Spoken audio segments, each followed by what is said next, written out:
What is up, everybody? It is the Anime Squad Podcast, episode 27. My name is Robbie. And this is Omar. And this is David. And we're on week 2 of our fall anime season of 2020. Yep. And with all of that being said, we're going to be starting off... I guess we don't have to worry about season 2s or anything anymore. Since, No. Everything that's carried over is now here. It's now here. So we're just going to be talking about our carryovers and then our episode 2s. And then we also have episode 1s of new anime as well that we want to talk about. Of course, starting off, we're going to be talking about episode 15 of Fire Force Season 2. Yep. And man, what a fight that started it off. I know, yeah. With Victor and Shinra trying to just get the hell out of Dodge. Yeah. From our good guy. Yeah, because basically what happened was that the little kid from the first season, Nataku, he's the Adult Link, and he's kind of making a fuss.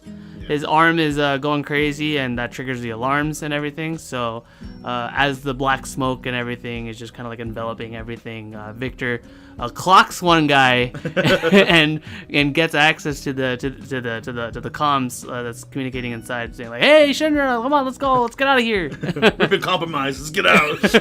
Damn.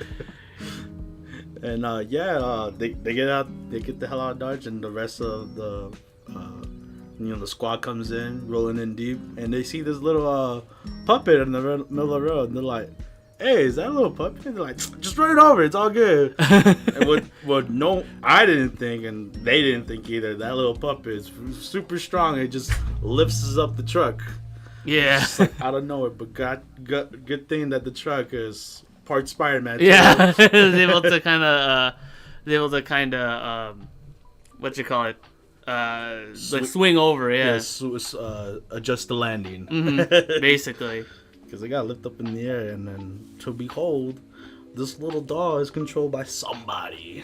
Uh-oh. Yes. Who can that somebody be? It's the puppeteer from last episode. David called it as well, I remember. This lady was teased. She was in the little room with the kids. Mm-hmm. So she heard all the fuss, all the noises happening. She was like, "Hey, what up? What up with this?" Yeah, and speaking of kids, she really wants to let you, audience as well as everybody else, know that she sees everybody. She cares about the children. Yes. The children is all she cares about. Yep, it's the children. The children, baby. I can entertain the children all day by like making some funny names for her puppets and moves. Yeah, like the put cannon. Yes. Oh God. I had to bring it up. Well, that was like her special move for the moment. But yeah, the crew they're like in a pickle. So Vulcan and I think Maki. Yeah. They both try to stop her while the crew goes after rescuing Shinra and Victor. Yeah. And they do a good job, I think so. Mm-hmm. Oh yeah, for sure. It was legit like a fair fight. It was like, even though thinking about like it's a little puppet. Defending itself from the Maki's Vulcan hand cannons, whatever. Yeah. And they hold it off themselves, but and they destroy the puppet. And then the puppeteer girl, she's like, "Oh my God, you destroyed it! Oh no! Well, that's too bad because I have 1,000 more of them." Yeah, remember, because it dominions, the plural, and that's the joke. Yeah. She had one originally, and now she has a whole bunch. And on the other side, Shinra is Kurono has Nataku captive and everything. Mm-hmm. And with that, like Shinra and all of them are trying to rescue him. The rest of the gang, they catch up, but as Kurono and Puppeteer are like kind of doing their own thing and all that, fighting off our heroes. Guess who shows up? Who? The White Clad. Oh no! Always bringing trouble and stuff. Yup. With a new member. Yeah, with Inca. Our auntie. No, just kidding. Oh no! Don't bring that up, man. Oh my God. But yeah, Inka's here, and then but hey, Karen's here too. Yes, so thank God. Jeez. He brings the hype to the show. Yeah, and he did not disappoint when he went up against Kurono. Oh my God, that was dope. Yeah, I feel like this is definitely setting up for a White Clad and Fire Force like all versus the departments. Yeah, versus Hajime. I think so too. Yeah, like they're gonna team up, bad guys and the good guys trying to team up against a force. Well, in a way they have their own goals, because the reason why the White Clad's here, so that way they could be able to get Nataku and have him join. Like basically all the Adult Burst users are all part of a plan. The part of the pillar and stuff. So of course the White Clad would be here. Yeah. And Haumea is also. Oh, and then also Haumea came in, and then she on the puppeteer side, and then she immediately what took Maki and Vulcan like half the episode trying to defeat. Haumea literally just like did a thundershock and like destroyed all the other Dominions. Yeah, and you would think the puppeteer would be out of the fight. Nope. She brings out the big guns. Literally big guns.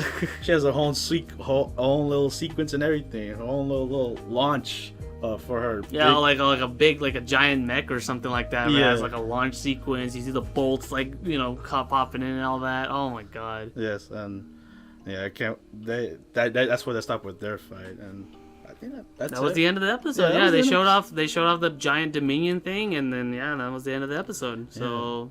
All in all, it was really fun. I'm looking forward to see kind of like what they're gonna be doing with that. Yeah. With the whole White Clad and the Eighth Company, so we'll see. Yeah, more fighting, bro. Honestly. More fighting. And on to the next anime from the carryovers. We got Dragon's Dogma, episode 4. And in this week we cover Sloth. So it's gonna be a slow burn. Oh yeah. Well, basically, it's Ethan and Hana. They, obviously going for the dragons. Going for the quest to fight the dragon. And they stumble upon this abandoned town. Like it's just no one's there, but except for like a girl who happens to be called Lenny. Oh, okay. A guy. I hear Lenny and I think of like the Simpsons character Lenny. But yeah, she explains why the whole town's abandoned and all that stuff, and she takes them to like kind of like a refugee kind of camp at this point, into the cave basically. Yeah. And Ethan's just hearing her out, like what's the problem, what's happening and all that, because Ethan wants to save everyone's problems. Yeah. as futile as they might be, Ethan's a good man. Yeah, trying to save the world one person at a time. Yeah. And he hears her out, and then we just get a bunch of like smokers and hookah users just smoking up some mass. Yeah, and we get a backstory behind as to why everybody's super into smoking and all that stuff. It's because the village was originally built by the kingdom to basically harvest a moss. Yes. And this moss is meant to be a relaxagent. It's meant to be it's basically meant to give you a high. Yeah. Essentially. And then Ethan brought up the fact that that there was a fellow villager that was super into that, but then he eventually literally died. Yeah, from overdose. Could not tell if it was real or fake anymore. Like real pods. Anyways, Ethan hears a mountain, whatever. He tries to go on to his quest to go to the dragon's lair, and he stumbles upon a Hydra. Yeah, which is, they're technically not wrong. It's a dragon. Yeah. Hydra is a type of dragon. Yes, but that's not what he thought he was going to encounter. So, what do you think the first instinct to do against a Hydra? To drop rocks on it. Not cut its head off, basically. Jeez. You would think, right? That would be a good idea. But no, Ethan, being the typical swords, hack and slasher guy. Yeah. He cuts He cuts one head off, and then Hannah had to tell him. He's like, "You're an idiot." She should have been like, they're having a bit of a trouble fighting this Hydra. Yeah, and it literally like moves away from its home, which I want to mention that like this Hydra wasn't doing anything at that particular point. It was just there, but then as soon as it got attacked, that's when it moved towards the village. So technically speaking, Ethan was to blame. Yeah, well, because it disturbed its sleep and stuff. Yeah. So it's just like, a monster just reacting like a monster. He's like, Yeah. oh man, what the hell? Who woke me up? So yeah, the Hydra goes on a rampage and it's gonna eat everything it sees at this point. Yeah. And unfortunately, what was her name again? Lenny. Lenny dives in trying to save her brother Yang. Yeah, the pothead. The pothead, yeah. And then she gets gobbled up or swallowed by the Hydra. Yup. And you're like, no. How could you? Because everyone evacuates from the cave, and then Ethan just basically shuns on him. He's like, how could you do that? It was your sister. You let her get eaten. Yeah. Then he like you could tell that Yang, the guy's he really cared for her. Like he did like really regret like kind of what happened and everything like that. So when Ethan and Hannah go inside the cave to face off against the Hydra, he does come in and he pulls his weight finally. He does, yeah. When all the pothead, when his mind cleared and when his mind cleared up and when the cloud of fogginess cleared out from his head. The fumes left. Yeah. He finally grew a pair and tried to help out. Yeah. And then Ethan's going round 2 on this damn Hydra. Yeah. And it's not going well because what is Ethan's trying to do? Like he looks like he's trying to chop heads again, but he's like, I can't do that. Yeah. And then Hannah, obviously being the goat, she's trying to help, but she gets body slammed. Yeah, she gets body slammed. Like they fell on her, and then that's when Ethan sees that she's dead. Yeah, and then he went in full rage mode, which was the coolest part of that episode. Yeah, he literally like goes full on beast and just like goes full feral. He does like a whole bunch of 360 flips. Yeah, it's crazy. Like even for like this, like being CG, it was pretty damn cool. Yeah, it was. The animation was pretty spot on with all that. Yes, and then so if he can't cut one head, he has to cut all of them off. That's what he did. Sadly, didn't drop any rocks. No rocks were dropping in the making of this episode. Yeah, or aiming for the Hydra's back, but it's fine. And the Ethan slays the Hydra, and then he goes checks up on Hannah, and she comes back. Yeah. Because apparently, since she's a pawn, that's their ability. Yeah, they could be able to regenerate from any lethal damage. Even dying, they could just be revived back. So that's very handy. Yeah. And on the girl that the Hydra ate, they cut the stomach of it, and she's fine. Yeah. I think it's pretty sure she's completely blind though, but they don't mention it. They don't mention it at all. I was kind of joking with Omar. It's like, hey, what if they just digitally like put in like her being able to see again? Like nothing would change. They never mention it once at all. Yeah. So for all we know, it could just be like an animation editing kind of thing. It's like, yeah, to put it in, whatever. Whatever. And they solve the problem and they continue on the quest. Mm-hmm. Yep. And that was episode 4 of Dragon's Dogma. It felt weird. It's really weird. Now that I'm saying it out loud, like it was weird. Nothing really happened, but it is what it is. We'll see 3 more episodes. Yes. And now we move on to episode 17 of The Great Pretender. Man, what an episode. Yeah, it was kind of funny because at first I thought this whole arc was going to be mostly revolving around Laurent, but actually no, this episode was actually more Makoto themed, if anything. In fact, this whole arc is mostly Makoto themed because we actually find out more as to why Makoto's dad, what he was caught for in the first place. Yeah, and it was actually for human trafficking. Yeah, what Makoto's in right now. Yeah, the game that Makoto's in. Yeah. Yeah, it's just crazy how they introduced the episodes. Like like we seen this already. Why are they showing it? And that's when they reveal like what the dad was accused of. Yeah. Like, oh damn, that's crazy. So, Makoto just, he's still trying to solve the situation of how to get these kids out of here. Because, they didn't want to leave. And Abby was like, I'm trying to get out of here. Yeah, I don't want to be here anymore. I'm tired of playing this Mario game over here. Yeah. And then the Shanghai guys, they come in, and lo and behold, one of the interpreters that the Shanghai Mafia, Shanghai Russian Mafia have is a guy named Oz. Yes. That bears a striking resemblance to somebody that Makoto knows. Yes, because Makoto was ready to translate and everything. He was about to do his game. Yeah, because he knows a bit of Chinese, you know, from his time working at that noodle shop. Yes. But he was just dumbfounded that this person looks like my dad.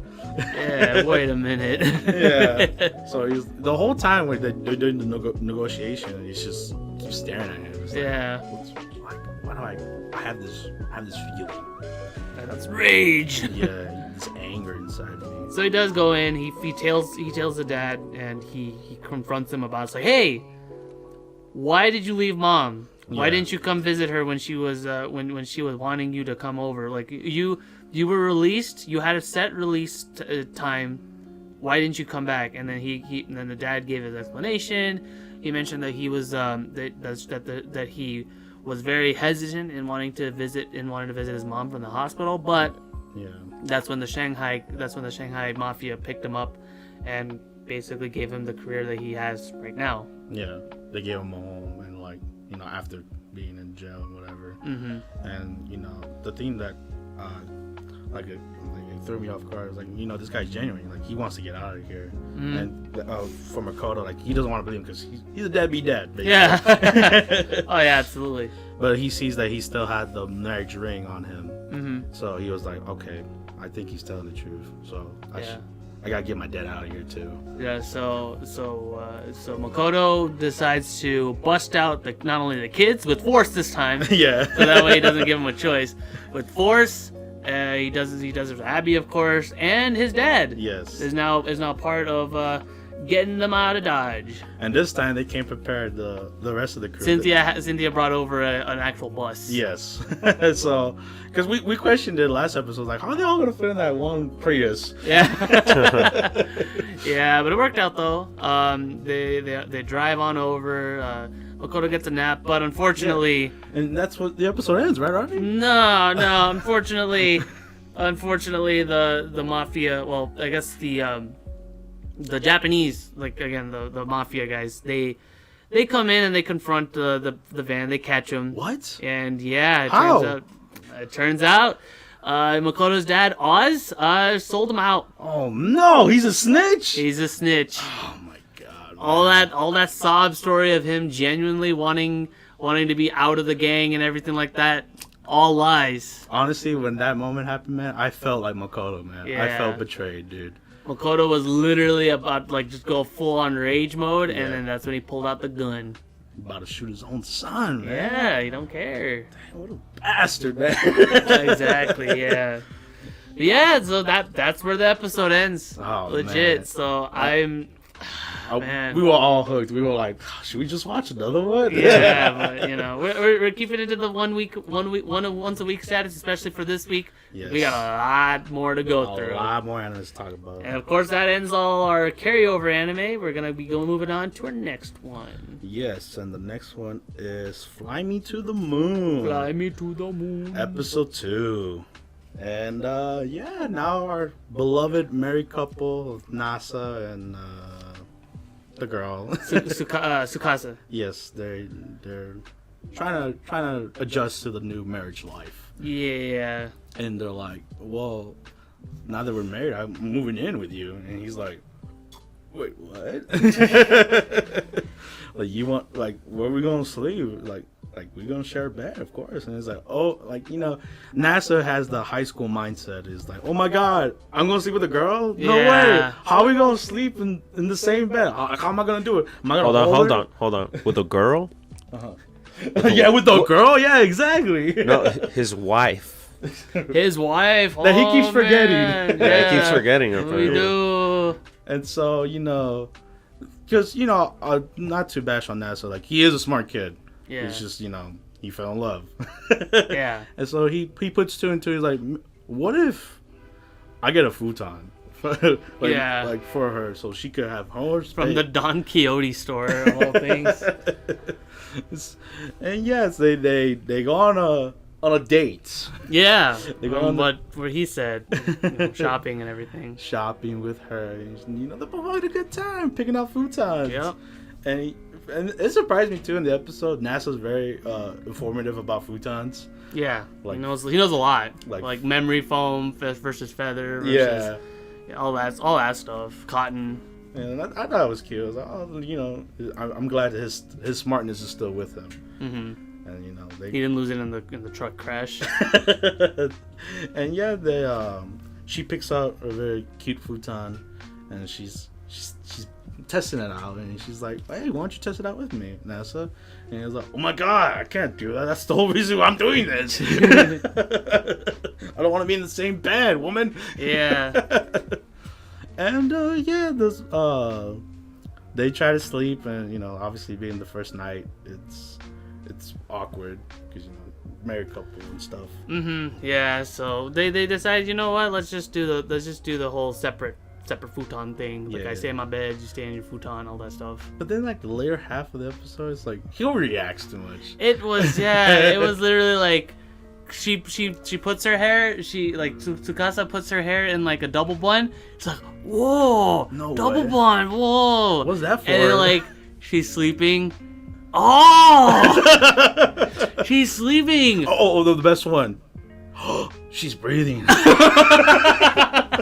I wish I was making this up, but this was legit what he was doing throughout the whole episode, especially the later half. Yeah, and It's kind of creepy. yeah. Yeah. Like, come on, man. Like I know you're still high school or whatever, but you know what to do. Like, don't act like a baby. Yeah.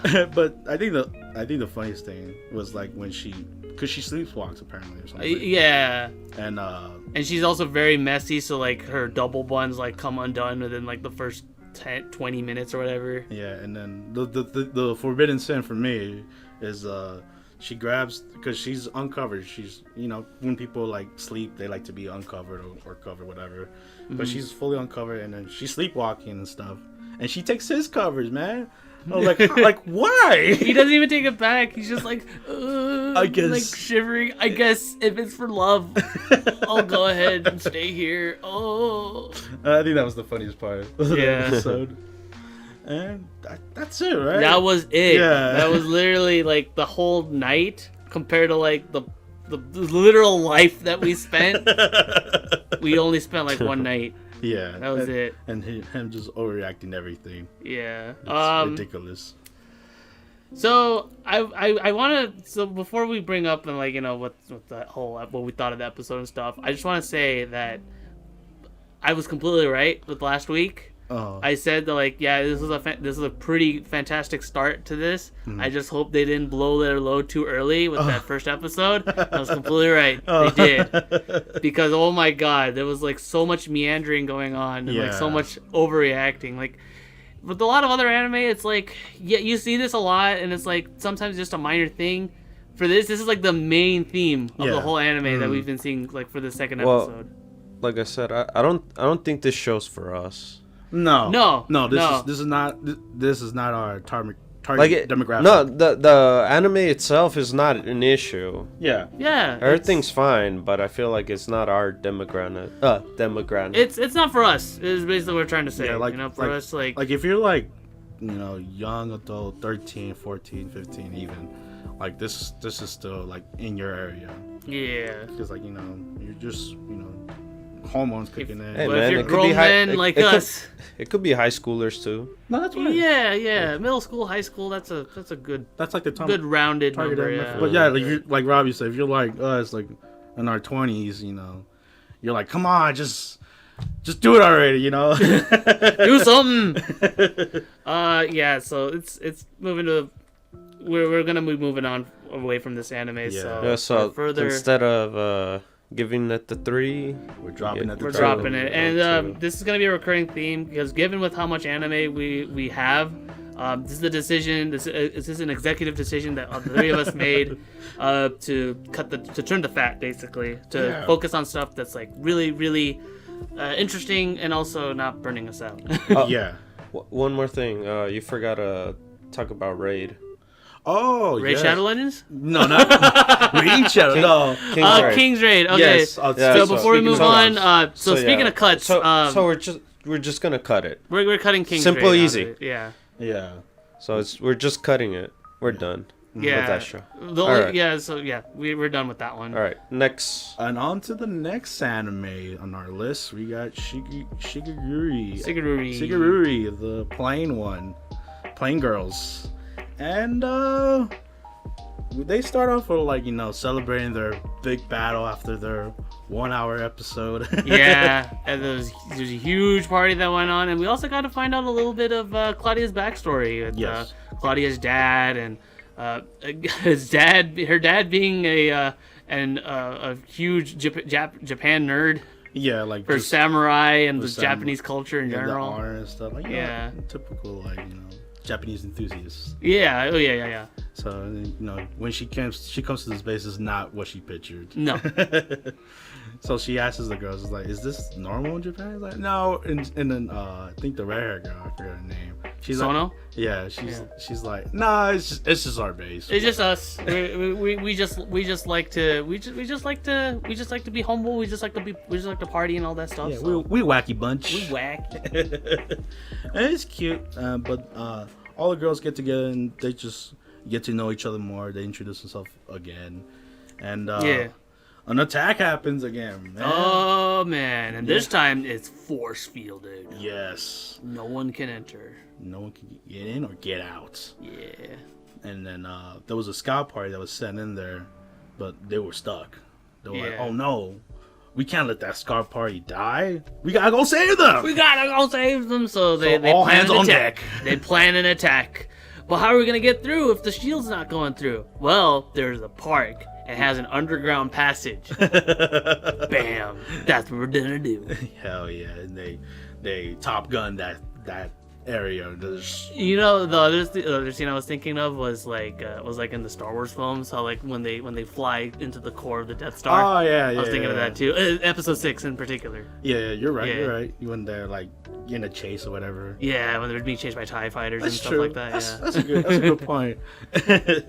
And this they bust through. The pillar's like, what the hell? Yeah, the pillar gets like a shot to Kingdom Come, and you think that like, oh, everything's hunky dory, everything's set and done, but nope. It steamed up, but there's no tree. What happened instead? The pillar itself is actually engulfed in lava flames. Yes, it was just his first form. This is his second form, damn it. Second form. Oh no, what are we gonna do? Wait a minute, Sono. You brought coolant, right? Yeah. Yes, I did. I did bring coolant. Drop that. Drop that sucker on this puppy. Okay. The problem solved. They destroy it once it's frozen solid, and they destroy the core, and then we get our tree. Yay! Tree. I was expecting a third form. Me too. But right, like all the elements or something. Yeah, that was entertaining though. Like it was another, and that was the end of the episode. Yeah, everything's the day has been saved thanks to Sigurdrifa, the Valkyries. The Valkyrie girls. I was gonna say the name of the show.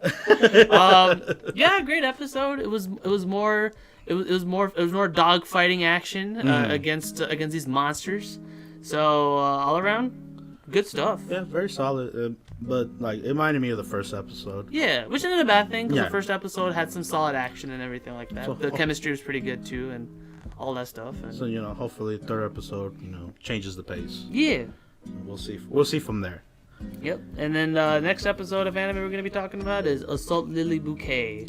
Yes. Yeah, and this one's mostly a more calmer episode. No monsters, no huge to fight here. Yeah. Just. But we just get acquainted to more of the lore that's going on, and kind of what Riri's going through, and Kaide's complete 180 in personality and everything like that. She went from the snobby rich girl to like a super overly attached girlfriend. And then we also get reintroduced to some of the other characters that we were bombarded with the first episode. Fumi. Like, I feel like this episode is like, how is it at the daily life at the academy? Yeah, it was more so like just checking up on our main cast and kind of like seeing what they're doing and all that stuff. Fumi, I guess, joins the group.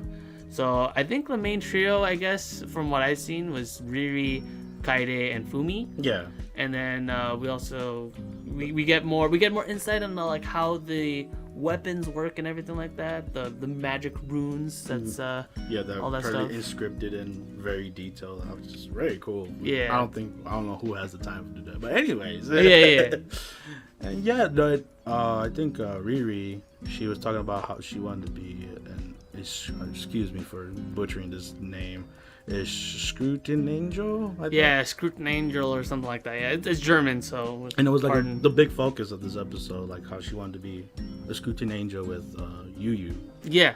And at first she's like, nah, you don't want to be attached to me, girl. I'm all bad news. She doesn't say that, but I'm all bad. She says it in her face, whatever. Yeah. And Kaede, she's like, how can you say that? Well, Riri's like opening out to you. You need a person like this, damn it! And then they go like a little cat fight there. Yeah, there was like a slap. Like, it was funny too because like Riri, like, because Kaede was about to slap Yu, but then Riri like, stops it. But then Yu slaps Kaede anyway. Yeah. And then Kaede slaps Yu, and I'm like, oh my god, this happened anyway.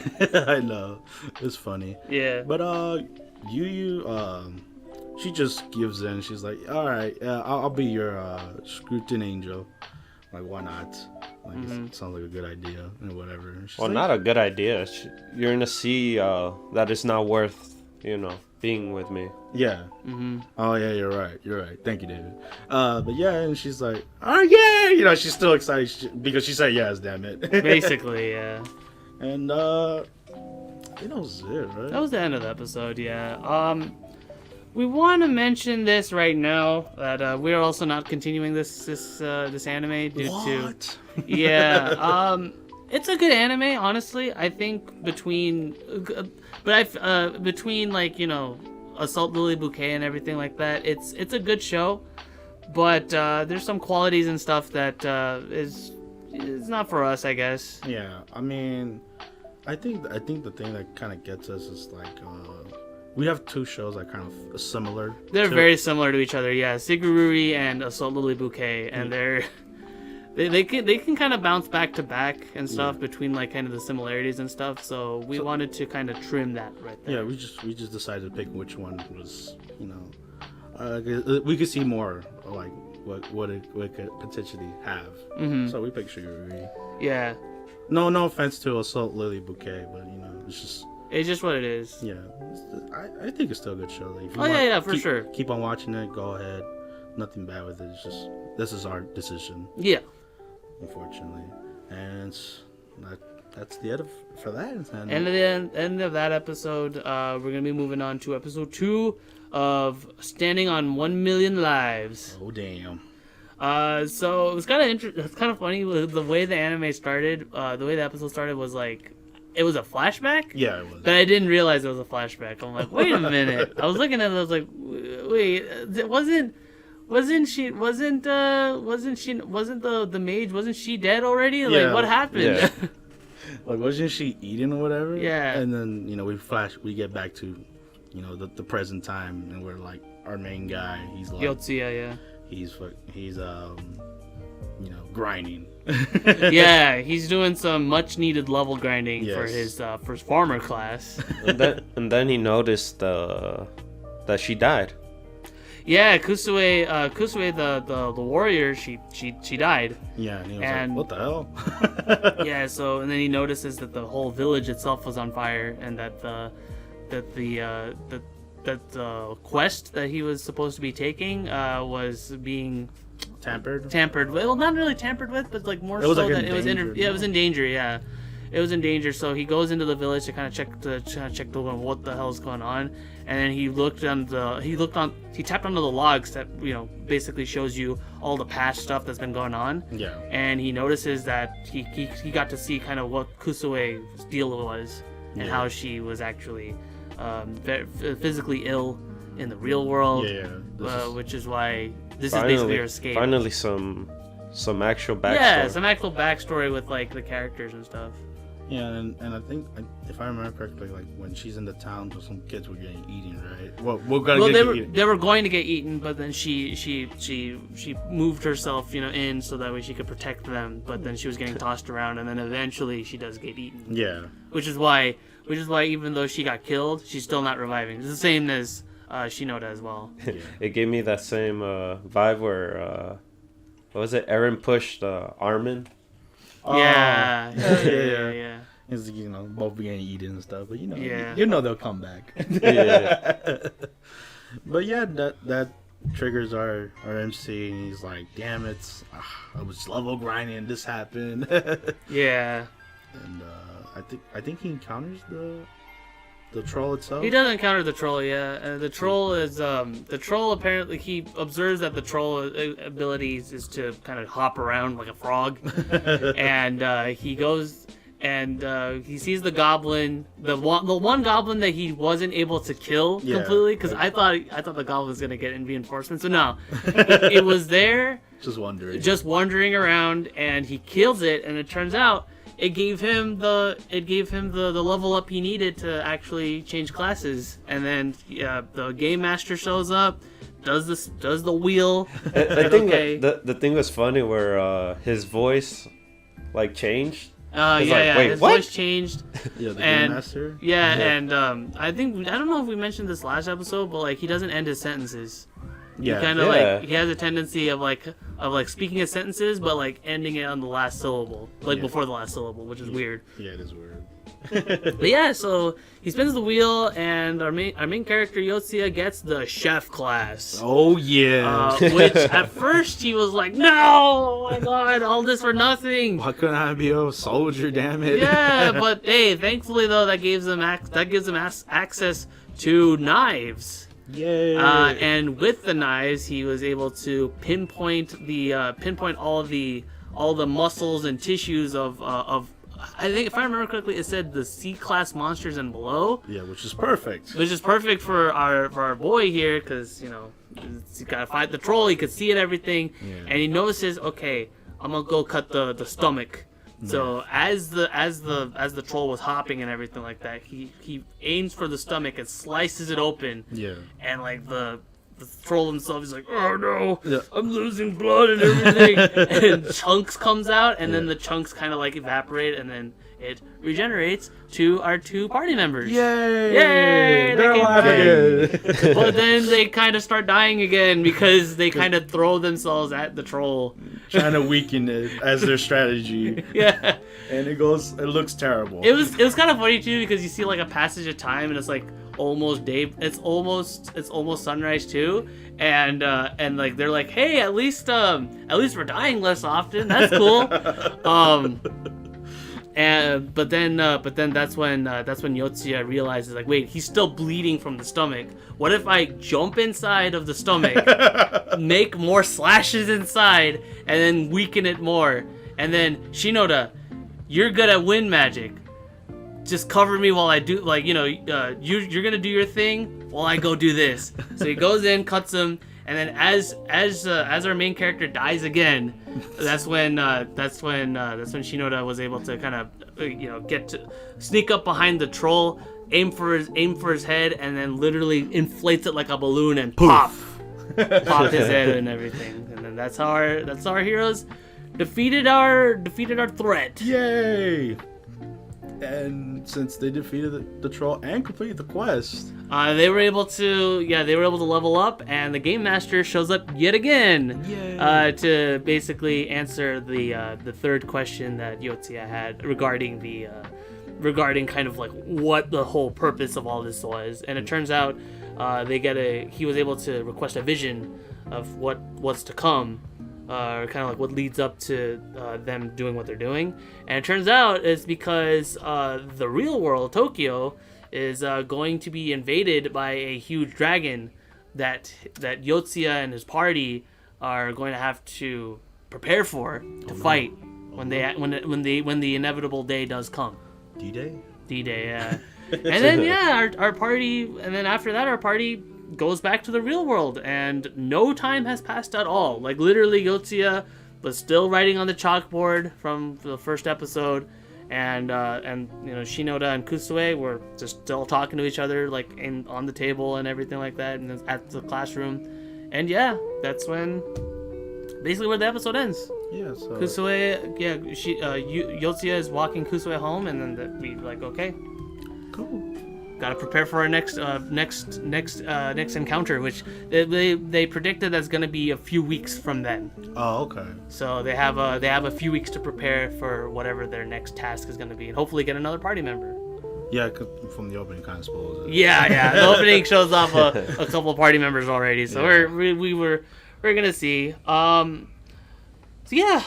Impressions. Yotsuya gets more character development, which is fantastic, because I wasn't really a big fan of kind of like his edgy emo personality of the first episode. He got out of it. Nice. Yeah. I feel like there's still bits and pieces of that with him still, because he still calls Tokyo a shithole. He's like, I have to protect the shithole that I hate so much. I think more of a alone, I guess. Yeah, he's definitely opening up more, but like it all depends kind of like where we're gonna go from there. Yeah, I'm just just to see what happens next episode, because it's just a continuation of the first episode. And obviously him getting out of the edgelord area, it's good for our MC. Yeah, but we'll see from there. Yeah. All right, and then the next episode of anime we're going to be talking about is Higurashi 2020. So how do I guess we got to say spoilers. We gotta bring this up. Yeah. Well, not a spoilers, but it's a revelation. It's a revelation. Yeah. Revelation. If anything, the only one that found out was you. Yeah, because the way the episode starts up was very interesting. Cause I thought it was interesting too. When we were starting off, I was like, "What is going on?" Yeah.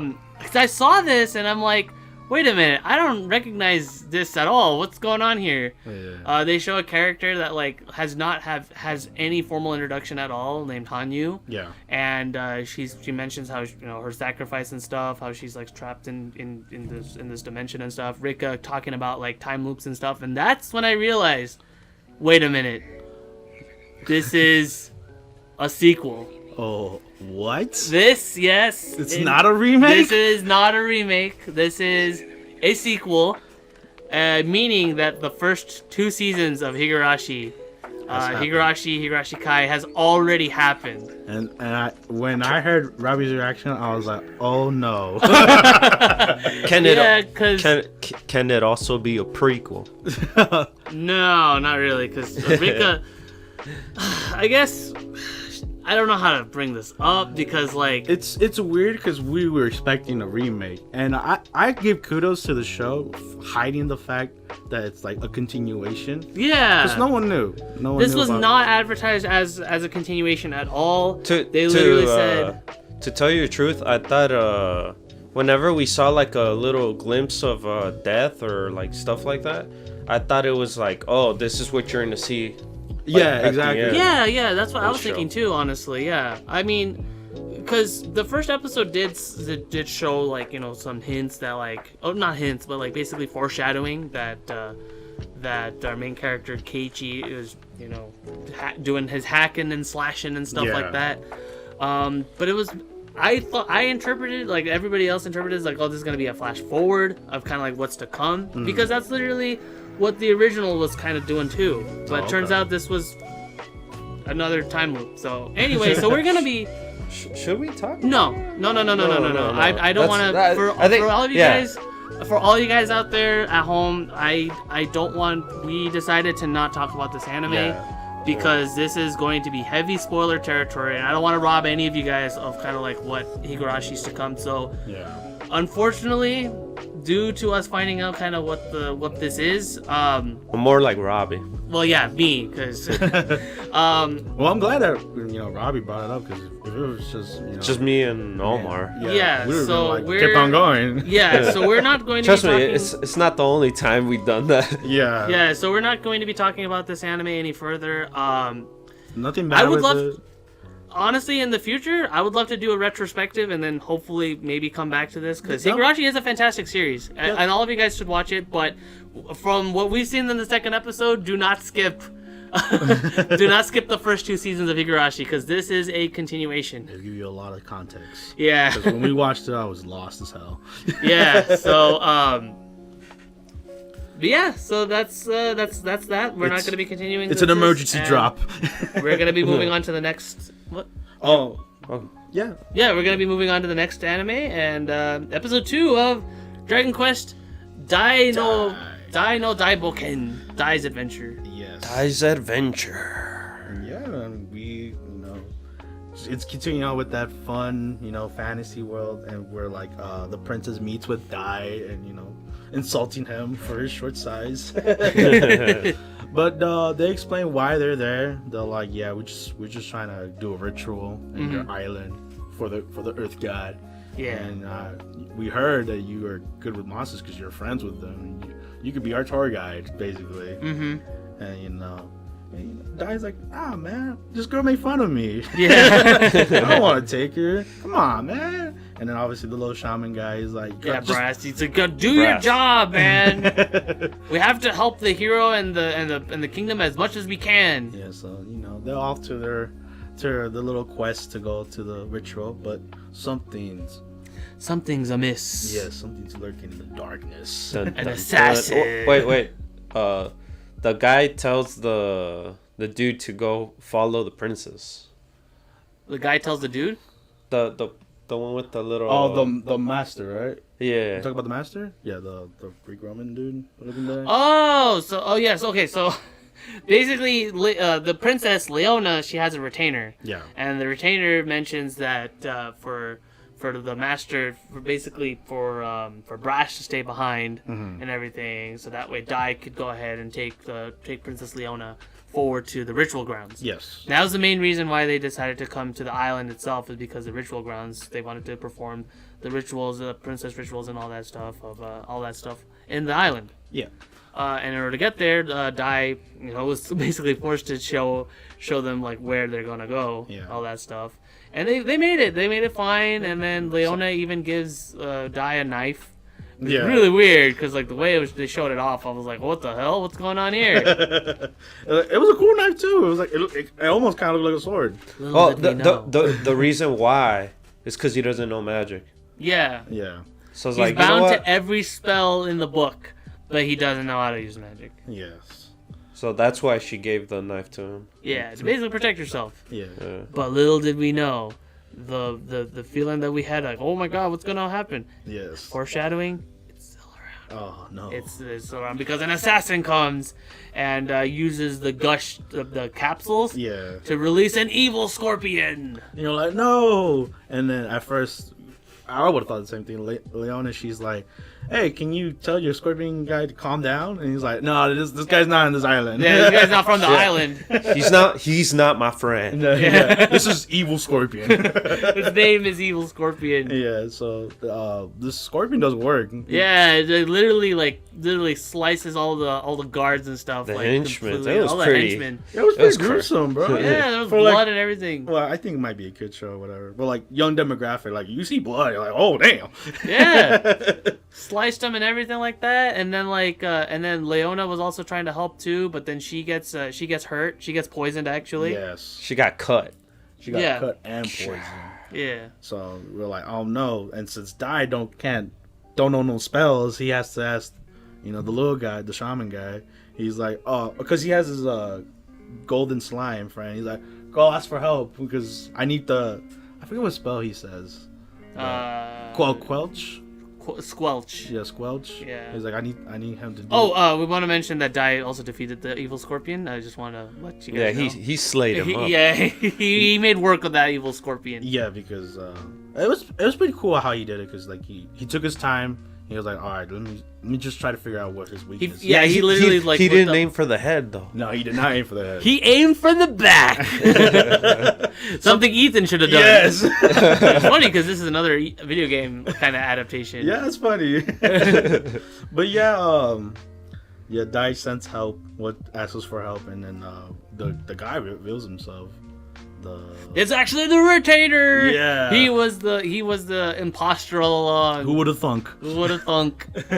And then and even when Gomechi was able to come back and deliver news to Brass, like, hey, you know, the princess has been poisoned and everything like that. He was about to go, and then boom, boom, boom. Turns out that the head priest was also in on the plan as well. No. As well as 7 of his loyal guards. They're all in on it. And so the right thing to do with the guy did, he literally called for help. All monsters come to me, you know. Yeah. You know, it's great to see the monsters again, you know, helping out. I like the signal is basically like they send Gomechi up into the sun to kind of block it, and then everybody's like, okay, that's the signal. Let's go, guys.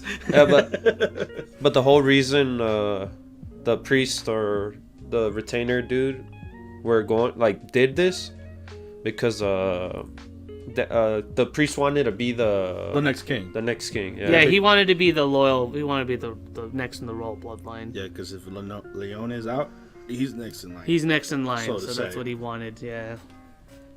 And so Dai and Leone are like, they're in the cave, and like they don't know what to do, and it angers Dai because he wants to help, but Yeah, he and can't do Leona no was spells. even like Leona was like practically just dying, like just like literally like even passes out even, and like he's like no. And not to make any references, he goes Super Saiyan. Yeah.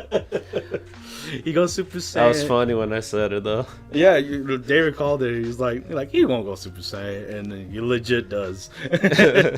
And like all the monsters, everyone in the island hears that yell and that large beam coming up from the sky, and he's like, oh damn, who's coming? Yeah, and the funny thing was that at first like the monsters and stuff were making really good work on the henchmen. Yeah, like they were doing fine, but then unfortunately the retainer comes in and he's like, gush, he has another trick up his sleeve, and it turns out it's the killer machine. Yes, a machine that was originally built to defeat the hero. Yes. So you can tell that this is no joke. Yeah, well, we're killing monsters tonight. Yeah. Thankfully, no one dies though. Yeah, they just faint. At first, I thought the show, like, how are they gonna make the villains villain? You know? Yeah. Because when he launched the creature, I thought it was gonna be similar to the other monsters. Oh, okay. You got me? Yeah. No, I like to say, like, if you see like an evil creature, it has like red eyes and like not from the island. Yeah. Like, because like the monsters in the island, they're pretty friendly. They're pretty like they're very memorable. Like the monkey guy. Yeah. That guy's memorable. Or like your merman. Michael Phelps. Yeah, Michael Phelps over here. But yeah, the monsters can't handle this killer machine, and that's what Dai comes in, man. Yeah. He comes in and is like, what's happening? Wow. Oh no, my friends are getting hurt. Yeah, like what's going on here? And then he sees the machine and quickly dodges it. The first thing he says to what's the little guy called? Brass? Yeah. He tells like Brass, hey, heal the princess since she's But that's when the priest was like, hey, aim for the little monster. He could so that way they can't be able to heal her. Yeah, and then thank God it didn't succeed because Dai comes in, and it's a weird transition because they go to the fight, right? Mm-hmm. and that part's all CG. Yeah, but it's cool though. I like it because it's pretty good CG. Yeah, because you get to feel like you're Dai, and like it's all like 360 cameras. Yeah, the camera angle is like behind him. Yeah, and then it would just follow him. Yeah, which is like I rarely see that like with the CG animes. Mm-hmm. If anything, it had similar to Fate. Oh, okay. You know the scene where and with the you talk about the trucks.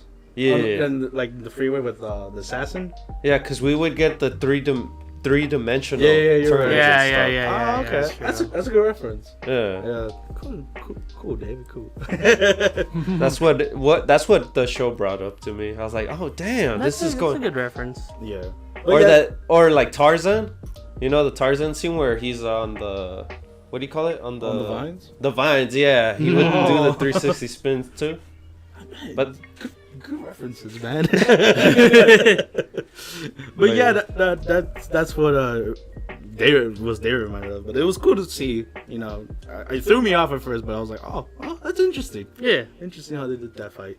And Dai was pretty smart with it too, because he kept aiming at the same spot. Because there was like a glass kind of like piece on the chest, and he kept aiming right there, and then eventually he was able to break it. And literally, I don't know, like I guess channeling his inner hero. Yeah. He was able to create a powerful fire spell. Yeah. It looked like what do you got? Guile. You know how he does the what do you call it? The sonic boom. Yeah. Oh, okay. But a stronger sonic. Okay, I can see that. Because it was like an X. It was an X, and then it hit the mech itself. Oh, okay. I thought it was like a big fireball with lightning. No, well, that one was the other move. Remember the fireball, the one on Smash? Yeah, that's what I thought it was, but I didn't. No, the blue one, the blue attack. The blue attack? Yeah. You don't remember? No, man. Continue. But yeah, he does the final blow because, you know, since he's very emotional in that state, he's in Super Saiyan mode. He just deals the final blow and gets that guy out of there. Yeah. Out of that mech. And yeah, the day is saved. The day is saved, and the backup was able to come in, and they were able to get, Brass was able to heal Leona, and Leona was able to, they were able to basically foil their plans and everything like that, and the day was saved. One more thing. The scene with the villains, Jesus, their faces, man, they look terrifying. Yeah, they're like, I was like, my God, hey, man, these guys look like villains. That's how you know they're good guys. Oh jeez. I do find it kind of funny that like both episode 1 and 2 were kind of like centered on like the villains being based off of betrayals and stuff. Yeah, I did notice that. Now I'm thinking about it. But yeah, but at the end of the episode, they kind of tease the other character. Hopefully, we get to see, join up, and we'll see from there. I'm excited. Yes, it's still a fun ride. Mm-hmm. And the anime on the list is personally my favorite. Mm-hmm. I'm gonna butcher this. Jujutsu Kaisen. Thank you, Robbie. Sorcery Fight. Yeah, the English name. Never gonna call it that. Does not sound as cool. But yeah, we go back where we started. In the first episode, our boy Yuji, he's like, whoa, I didn't expect to get this power, and like the demon itself is like, oh, why can't I control you? This is bull. Yeah, Sukuna. That's the demon. That's the demon that is basically currently, I guess, possessing Yuji, but it's kind of hard to say it's like possessing. It's just more like, I guess, inhabiting Yuji, because Yuji could basically be able to swap back and forth between Sukuna and his own personality. Yeah, on cue. Yeah. Which is cool. And then we get to see the master of his friend. He shows up with the Gojo, the blindfold guy. Mm-hmm. And he's awesome. He's super cool. He's super cocky, and for good reason. Really reminds me of Kakashi, actually. Yes. Because he's basically kind of like their sensei, but like he has his goofball moments too. Yeah. Because even before he showed up, he was out strolling, shopping, and everything. Yeah, he was literally describing like, hey, I found this sweets and stuff, and I was like, it looks really cool, and like she's describing it, and like he's saying this while Sukuna was in control of Yuji's body, because he told Yuji's like, hey, leave your body to Sukuna for like 10 seconds, so that way I could be able to kind of like test him out and see. Yeah. Don't worry, I won't lose. Throughout this whole episode was funny. Yeah, it was hilarious, and like it was badass too. Yeah. Yeah, like so that quick little fight happens, and nothing really happens because it's just 10 seconds. It was just 10 seconds. But it was amazing 10 seconds. Yeah, Yuji notices that. Well, God, my body's like beaten up for some reason. What'd you do? And that's where we finally get back to where the first episode started, with him getting sealed, like in that one room. Mm-hmm. And that's where our boy he tells him he has two ultimatums. He's like, you can either die, like right here you die, or you could be able to basically eat all 20 fingers of Sukuna, the demon that we've been literally trying to just get rid of entirely. Yeah, we just can't. Eat that and then die, which is the true proper way of destroying that. Yeah. And you could do that. Yeah, and our main character, he's like, damn, I hate both options. I don't want to die, but if I have to choose, I'd rather die after I eat those 20 fingers. Yeah, since he came to the realization that he knows I'm the only one that can do this. Yeah. And I like this episode too, like, because we still see like he mentions his grandpa, because it's very recent, and we go through the whole process of like the cremation, him going through the bones, him putting the ashes in, and everything. You don't see that anime. That was actually I enjoyed that. This anime really goes in depth of the whole death process, and I feel like death is going to be a huge part of like the anime in general, which is going to be really interesting. So after the our guy, he has lo and behold, he has another finger. And he's like, let me see if it wasn't a one-off. Eat this. That was weird. I was like, right there, right now. Eat the finger right here, right in front of your. Yeah, it was a weird timing, but right in front of your grandpa's ashes. And our boy Yuji's like, well, what options do I have? So he eats it, and he's like, I feel like later on, like in the show, like once he eats more fingers, he'll gain more power. So like obviously they showed it here, like he got a little bit more juice. Yeah. But he was still able to control him. So that was cool to see, like, actually unfold. Mm-hmm. Yeah, for sure. So he takes control, and then they leave the area. Yeah, he takes them to school, basically, like a personal like academy where they train these students in, I'm forgetting what it's called, like Jujutsu Tech. Yes, that's the name of the school, Jujutsu Tech. Yes, and where they deal with the curses and all that. And then we also get to meet Principal Yaga. Yeah, that guy's awesome. Yeah, well, he looks badass. I guess we got a little bit introduced to the demon, since the demon could talk out from his Sukuna? Part of his body. Yeah. So Sukuna is a two-mouthed, four-armed demon that terrorized the world 1,000 years ago, and he was originally a human that gained these powers. And based off the backstory, it's kind of funny. Based off the backstory, I really got a lot of like Yu-Gi-Oh vibes from it. What? Wow. Yeah, how? What? How? Okay, so like when they showed off a little bit of what Sukuna looked like, he kind of looked like Yuji. Yuji? Yeah. What? He kind of looked like him a little bit. Like you can kind of see like his red hair a little bit. Oh, okay. And I was kind of like thinking like maybe Sukuna was at one point like a lot like Yuji, like but he wanted more power and he became like a demon in order to attain it. Okay. Cool. But like it kind of gave me that vibes because of the fact that like we basically have like two personalities like sealed into one character. Yeah. It's kind of like Yugi and Yami. Oh, okay. Oh wait, I was thinking about the actual monster, like. Oh like, no, his actual form. No, I was thinking of the Yugimoto. Yeah. I was thinking of Yugimoto. Because the guy with the blindfold and him were talking, but the demon would come out. Yeah, he would come out and start talking crap. Yeah. Okay. That was the funny part. Yeah. That's what I meant. Like I was talking about Yugimoto and Yami. If I'm able to control myself, the demon said. Yeah. If I'm able to control myself, I'm gonna go after you. You're first in the list, boy. And I was like, he's fine with it. Yeah, because he's so cocky. I love it. But yeah, we get to meet our principal, Yoga. You almost got it. I almost got it. Yoga. Yoga Flame.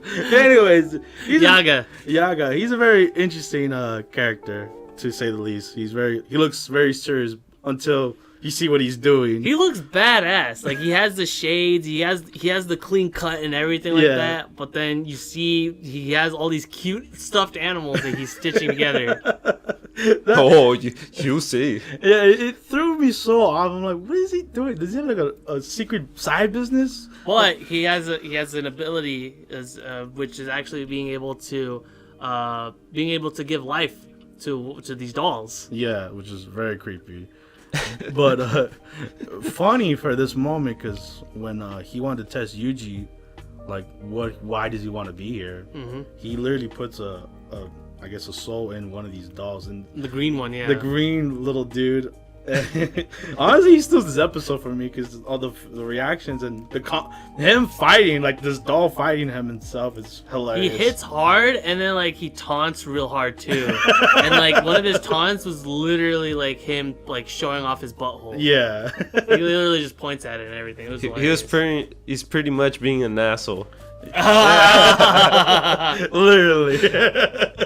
But yeah, but I was amazed with his fighting though. I was like, he was boxing him and stuff. Yeah, and even like while Yuji was just kind of like thinking about like his answer and stuff, he just cut to the chase. He straight up like uppercutted him from the bottom.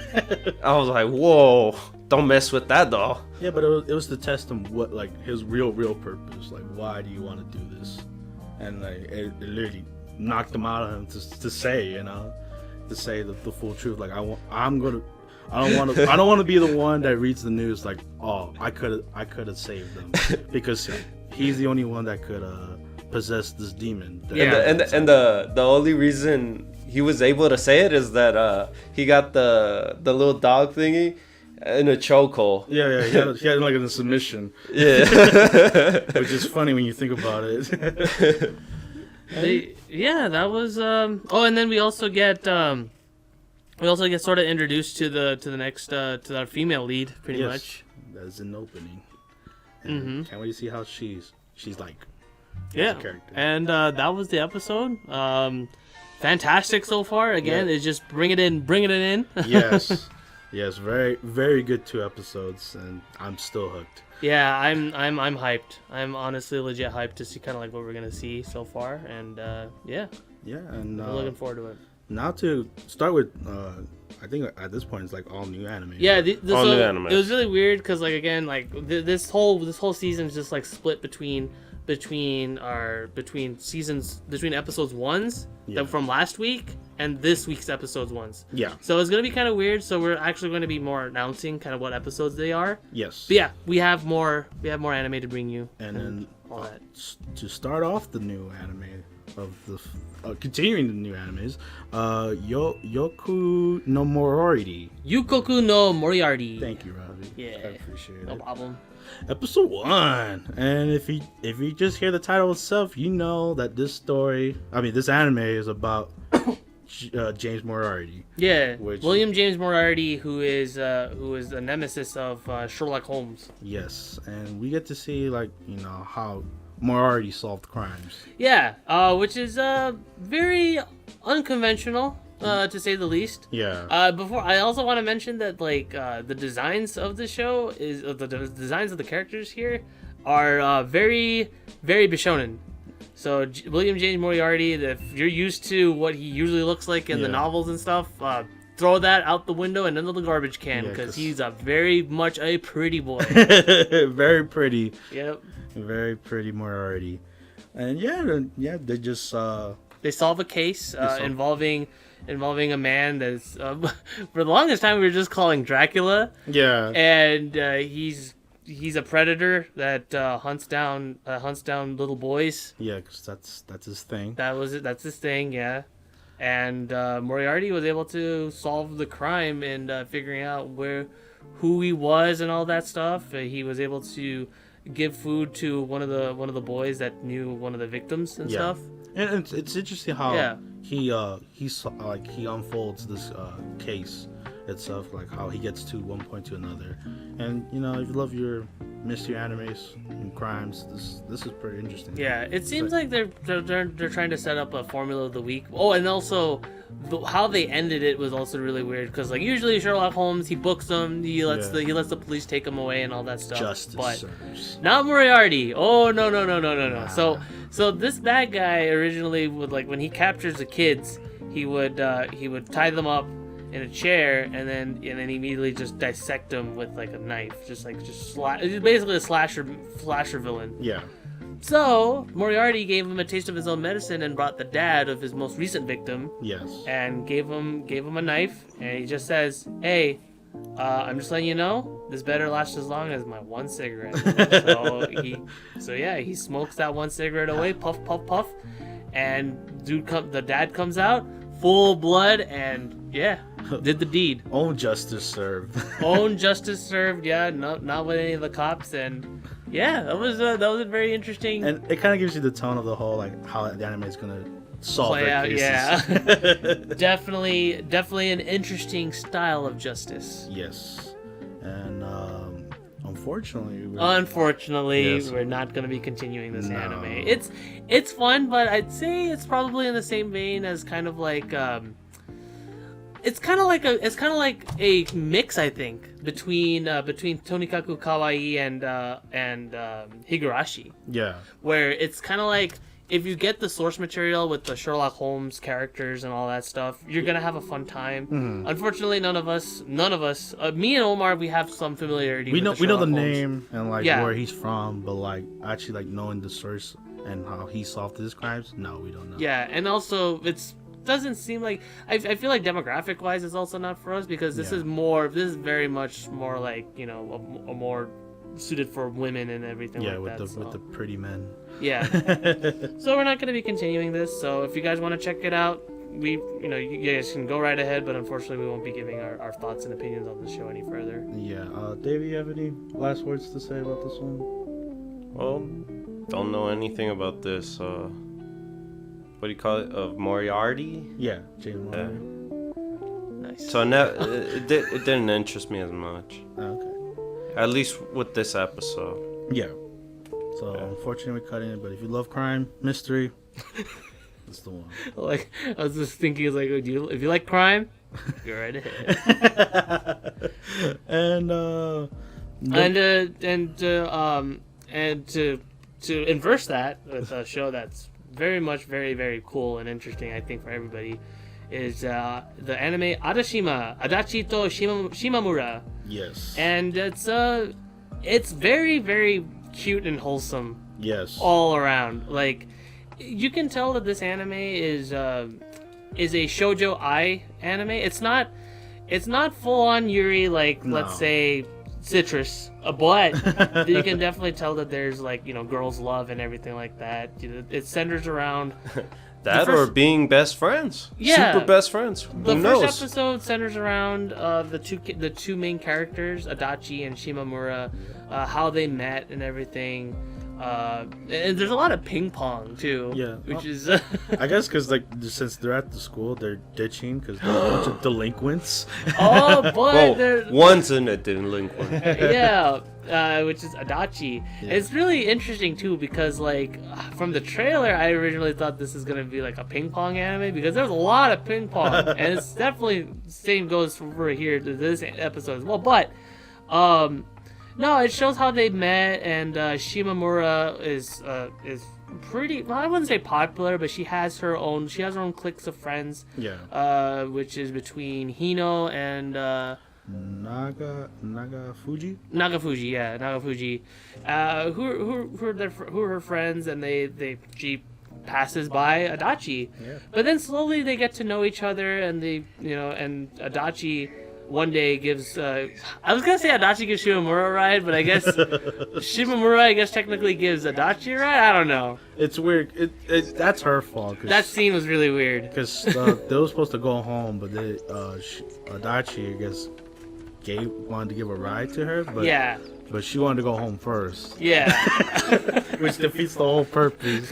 But it's just them being kids, Yeah. so they don't think ahead. But that was the moment where Adachi was able to say, "You were basically like my first friend." Yeah.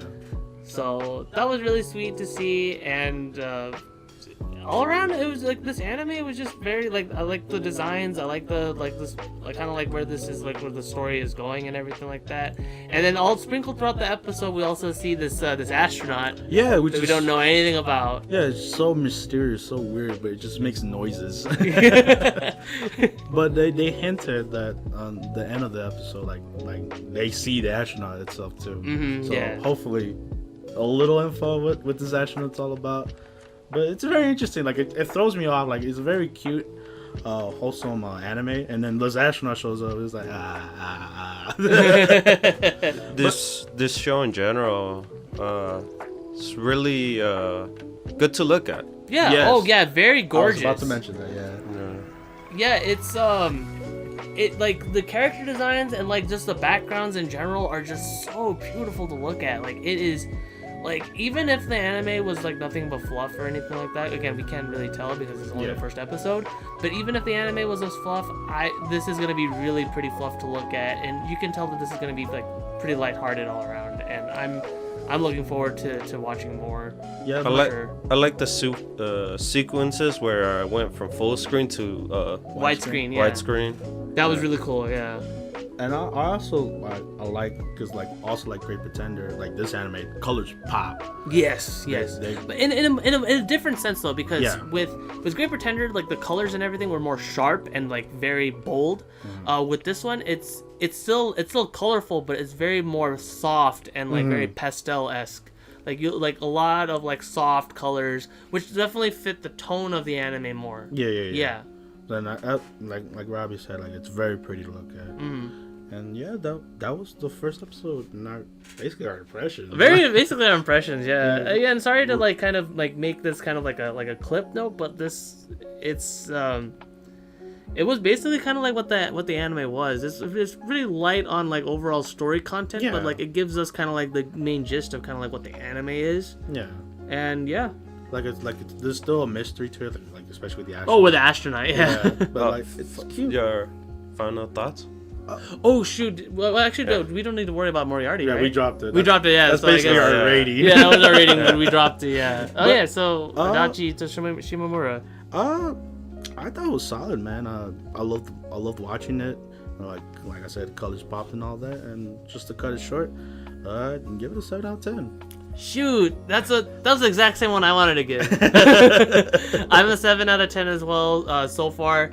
I do think that this anime, again, depending on kind of like where this is gonna go and everything like that, if it still stays consistent, I'm down to even up it to 8 later on. But like for now, as a starting point, it's a good 7. Yeah. David? For me, 7.5. Oh, nice. Wow, we were all on the target. I was really sweating bullets thinking you were gonna give it a 6 for some reason. Another 6. Huh? Another 6. No, but yeah, I like the conversations between the two characters. Yeah, our main. Oh character. yeah. And then I like the differences between both of them. One's alone, apparently a juvenile. Yeah, one's a loner. And no one wants to talk to her. Yeah. Since she's juvenile. While the other one's popular. Yeah. Popular, could talk to anyone, and that I guess that's what the girl caught the eye of the other girl. Yeah. You know.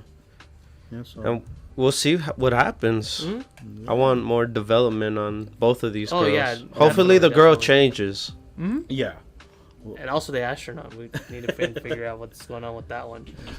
But of course, as this anime only had one confusing thing to kind of throw at us, we enter another anime that throws us several confusing things at us. Yes. And that anime we're going to be talking about is Taisō-Zamurai. Yes. Which is a gymnastics show. I'd like to call it a gymnastics show. I like to call it that too, but this show just goes off the walls. Yeah, so It starts off pretty innocent enough.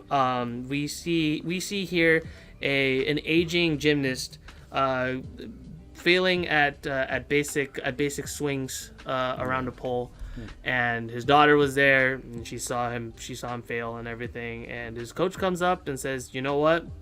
You got to retire. You're reaching that age. Your body's not working like it used to." He slams. Yeah. Oh yeah, on the face floor. first. Yeah, face first. To the You gotta retire, man. Yeah, You gotta retire. Hang That's up, it for you. Hang up the towel. You're done, son. You're done. And our main character is called Jotaro. Yeah. Not to be confused with JoJo. Yeah, it's straight up Jotaro. Yeah, just straight up Jotaro. He's like, no, maybe if I just stretch more, practice more harder, I could do it right, coach. Don't put me on. And the coach is like, no, damn it, retire. Yeah. That's it. That's it. You're done. Yeah, you're done.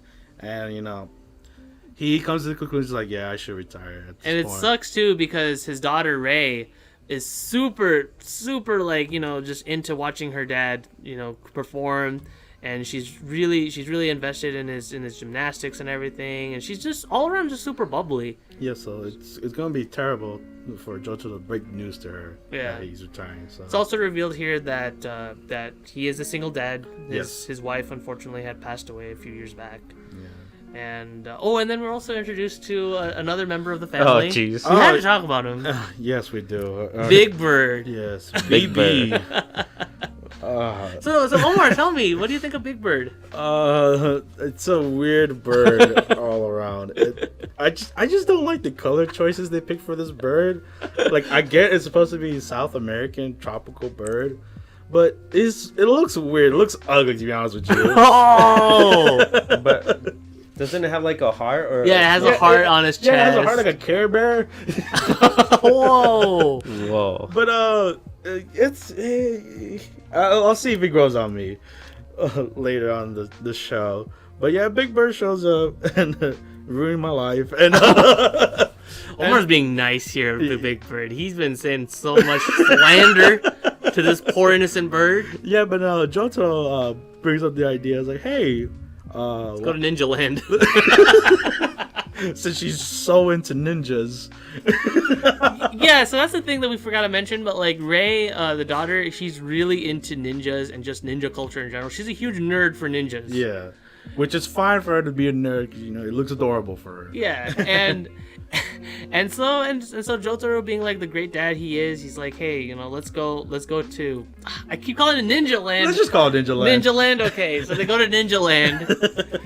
She even has like a shinobi suit and everything. Yeah, looking adorable. And Jotaro has like a samurai outfit, which actually comes into play later. But yes, yeah. So they're enjoying their time there. And they even see the ninja show and everything. Yes. But then one ninja in particular with like green hair and stuff, he looks kind of off. And in fact, Aiden Smith apparently and his two goons. Yes, two sexy goons. Two sexy goons come in to take one of the ninjas away. Yes. But the ninja runs off and and like everyone would think it's part of the show, Yeah, it's part of the show, yay! But like our boy Jotaro, he sees that he does a lot of flips, like he's pretty good at it. Yeah. Since he's a ninja. Yeah. But like even for like a stage actor, whatever, It's kind of weird. it's pretty impressive. Uh-huh.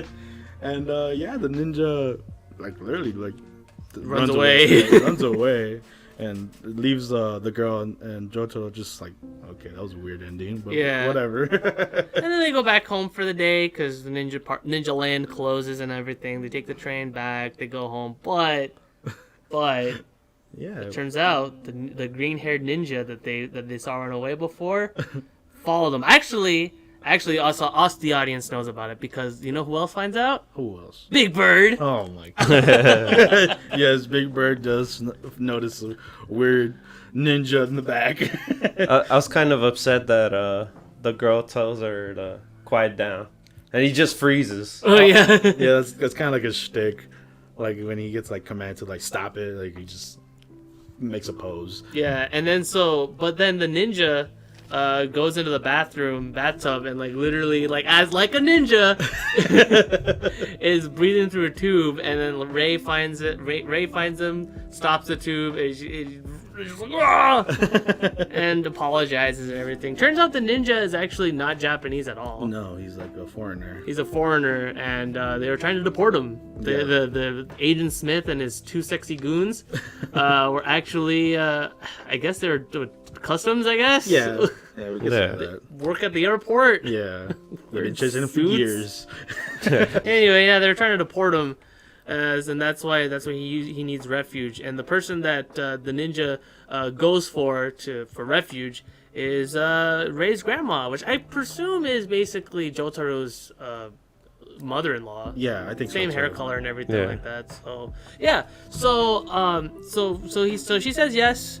And Jotaro has to go to practice, everything like that. Keep in mind, he still has not told the news. No, he has not told the news to Rei because he didn't want to break her heart, and he was planning to. He literally said, "Okay, I'm gonna tell her at Ninja Land." Yeah. Okay, I'm not gonna. I'm tell her after Ninja Land's over. Oh no, I still haven't told her. Yeah, so he's just Procrastinating. Yeah, procrastinating the inevitable or whatever. Yeah, so he does his flips and everything like that. He does his training, but then the ninja shows up. the ninja shows up. And he's like, "Hey, I can do that too." And it just impresses the whole gym there. He does great flips and does the pole thing perfectly. What about your favorite guy? The blonde hair guy? Yeah. Oh, I don't even remember his name. I thought he was not gonna be an important character, but he shows up in the opening, so I forget his name, but I'll remember it next episode. But yeah, he was annoying me too. It's equally as Big Bird, if you were curious. It was really funny too because like when the ninja when he does his own gymnastics and everything like that, eventually like his whole ninja outfit just like blows up. Yeah, it blows up and like he's like half naked at this point. And he reveals that his name is Leo. Yes, Leo is our ninja. Yes. and then Jotaro finally goes to his meeting. The press is right there taking pictures and stuff because Jotaro's a big deal. He's a big gymnast. I feel like they were expecting already. Oh yeah. It was literally like the headline, like Jotaro retires. Yeah, like when famous professional athletes, whenever they retire from their sport, they make a big deal. Yeah, Michael Jordan made it a big deal. Michael Jordan, twice. Kobe Bryant. No, 3 times. Kobe Bryant had his final game. Yeah. And Shaquille O'Neal. Shaquille O'Neal. All these are great basketball stars. Basketball stars. But they do big reveals. Yeah. They make it a big deal. Yeah. But yeah, he does his moment. He gets a flashback. He's like, my wife, my kid, like I'm failing them if I don't keep continuing gymnastics. So he almost says it. I quit. Like I'm retiring. And he's like, I retired not. I am retired not. The coach's face, everyone's face. Everybody's face are like, huh? Even at home. Yeah. Even Big Bird. Yeah. Leave Big Bird out of this. Yes, even Big Bird. Damn it. And yeah, that RMC is not retiring. So we'll see where it goes on from there.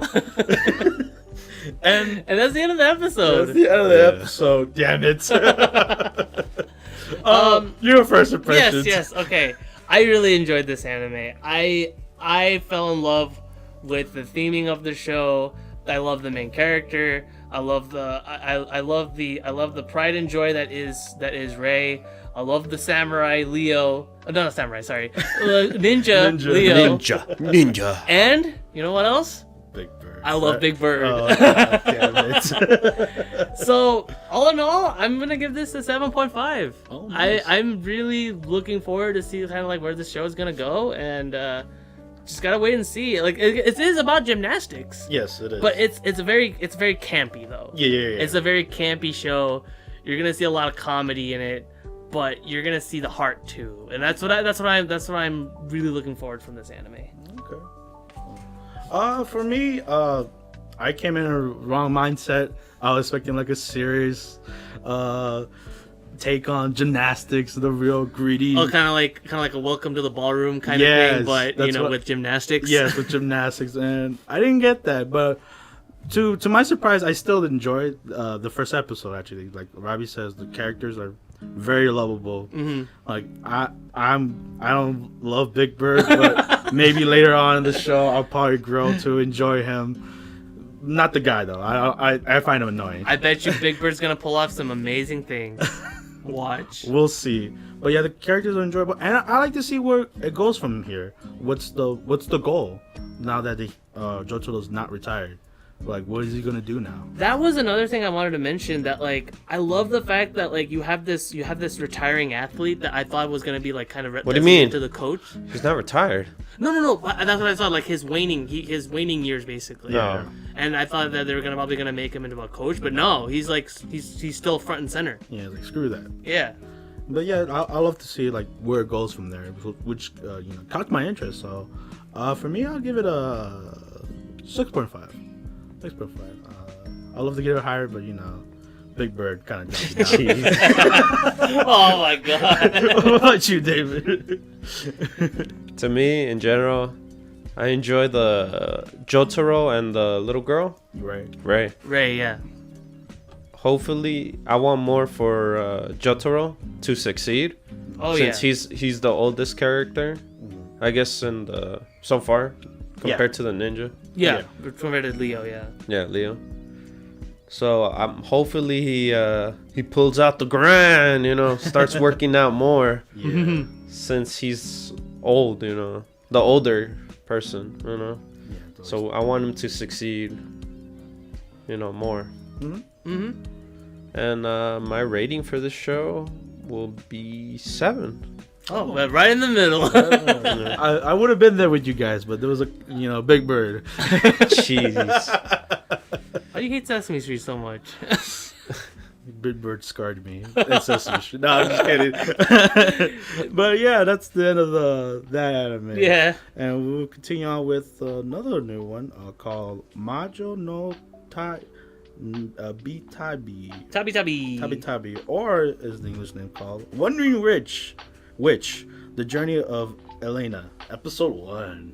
Episode 1. So, this episode, I would like to call it a general backstory of our main character, Elena. It starts off with her being 14, literally being accepted in as a apprentice witch. Yes. At the tender young age of 14. They mention it quite a lot. I'm mentioning it twice because they mention it quite a lot. But, unfortunately, nobody decides to take her in. Yeah, everybody is like literally shunning her.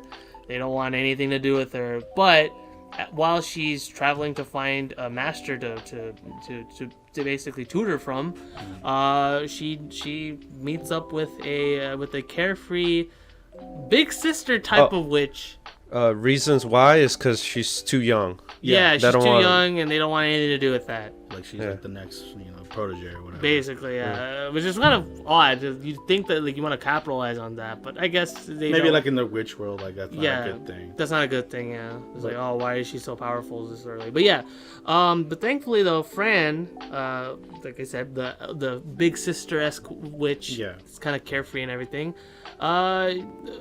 Elena comes across Fran, and Fran actually does decide to take her in. Yeah, because it was upsetting every time she would get what do you call it? Slammed. Yeah, like nope. Yeah, like it's tough to see getting rejected from like basically almost all the witches in the town. Yeah. So when she got to the last witch, she's like, oh man, she's probably gonna reject me, so I'm gonna probably leave. She's weird too. Yeah, she's playing with. But thankfully though that wasn't the case. She right off the bat says, "Yeah, I can teach you. I'm not part of this city's witches guild, but I'll take you in. Yeah. You're gonna be under my tutelage." Yeah, and I got a lot of time. But unfortunately, well, I say unfortunately, but like I guess what Elena didn't plan on was the fact that she wasn't actually gonna get straight up taught. Yeah. I guess because for whole month. Yeah. Or 1 whole month, she basically just kept doing like chores, like fetch this weed, go get these mushrooms, cook me some food, get me some steak, massage my shoulders, all that stuff, all that Karate Kid stuff, basically. Yeah, so she was getting fed up with it. She was getting fed up with very it. fed up, and too like to a point like she's about to blow up any minute. Like if she get asked And one more time. The trigger to that was, okay, test time. We're gonna fight. Yeah. And Fran don't hold back. No, straight up. Damn. So they go in. The animation was crazy. Yeah, they go into the Yeah. cliff and then straight up, she just goes ham, and the animation was just keeping up with all that jazz. Yeah, it shocked me because I thought it was gonna be like a sweet anime witch show, but when they came to the action, it was spot on. Like, Yeah, it was going crazy. yeah, it was very cool to watch. It was like watching Harry Potter battles. Yeah. I like the fact that every time she would get hit, you would see the damage on her clothing, or she has a hit mark on her face or something. I thought it was a straight up scar, but and so as to be expected, Elena couldn't be able to keep up. Like she was holding out on her own, like as best as she could, but unfortunately, like it was just too much for her. She lost, Yeah. And she broke down. Broke down in tears, yeah. And she's just saying like literally everybody was like, nobody's giving me a break. I tried going to every single like witch possible to tutor under, but like you didn't teach me anything for that whole month, and then like all of a sudden you just completely obliterate my dreams basically. It was so sad. Yeah, it was very sad. Yeah. Like you see the tears and stuff, and you're like, she felt like she was getting treated as a joke. Oh yeah. Like you don't take me seriously. I wasted my time here. Like like legit. Yeah, but Fran, she's not a mean witch or anything. No, she didn't mean it, and like, it was really funny because she was trying to figure out like how to help comfort her, Yeah. and she said like, "Hey, remember the butterflies you like? I didn't. Those are your favorite things, not mine." She starts like eventually juggling with fireballs, and she burns herself. Like no, but then she eventually, she actually goes for the hug, and I'm like, oh man, that's so I was sweet. waiting for it, man. I was like, why aren't you doing that at first? Yeah, so then she comes clean, and then she says like, oh, it turns out that like your parents did come to me to kind of like teach you how the limit that you're gonna be having to go through, because her parents love her.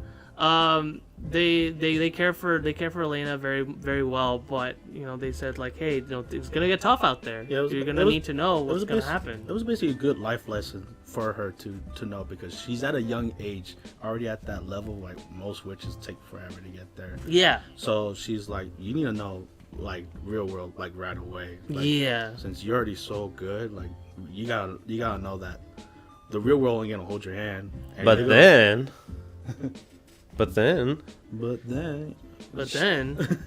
Sorry. she accepts her as an apprentice. Yes. Yeah. She actually Finally. accepted her as apprentice, and she actually The grind time. Yes. She's a maniac grind montage. And she A year, right? Yeah, a year of her. A year of actually training.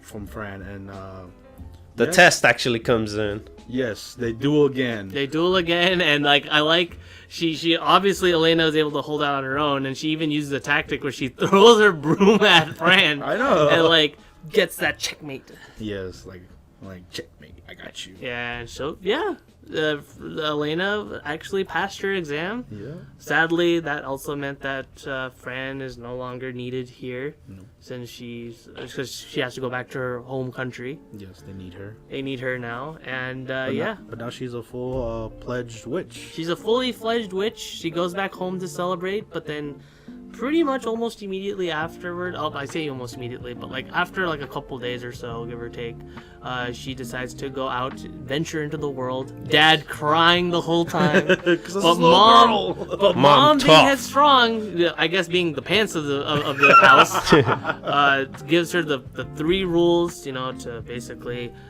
make sure you don't feel like you're special. the make sure 3 be kind rules. to everybody, and then also to when you go out, make sure to come back so we can see your great smile. I'm like, oh. Very, very sweet episode. Yeah, and Elena takes those words to heart as she heads off, Dad's still crying. And we get a line of dialogue where she narrates and she says, 3 years have passed and I'm now 18. Yes. So that was basically like, that was the episode and that was her backstory. Yeah, it's very, very interesting. Yeah. What do you think, Rabbit? I liked it a lot. So it's interestingly speaking, since this is the first episode, and the first episode was basically just establishing backstory and all that stuff, establishing world and all that. I don't know, kind of like what the theme of the anime is going to be, because it says Wandering Witch. I'm guessing it's probably going to be like episode of the day where she goes in to help episodic. people and all that stuff. I'm really looking forward to it. Overall, as far as kind of like what I'm thinking, I'm gonna give it a good 7 out of 10 for kind of like what I'm liking here so far. Yeah, I think this first episode was very good. And, animation was on point, and like I said, the fight scenes were pretty incredible for what cute. Well, I thought it was gonna be a cute, wholesome witch show, which it still is. But just seeing the character Lena grow up, within an episode, very interesting. And I agree with Bobby. It might be episodic, like what she goes throughout her journey, and what is her journey. Yeah. What is the goal for her at this point? Just to wander around the world. Yeah. We'll see. For me, my rating, I give it a 7 as well. I really enjoyed it. That's a surprise to me. What about you, David? To me, I was looking forward to this anime in general. Yeah. Since I put it on the list. But yeah, I love the whole fantasy witch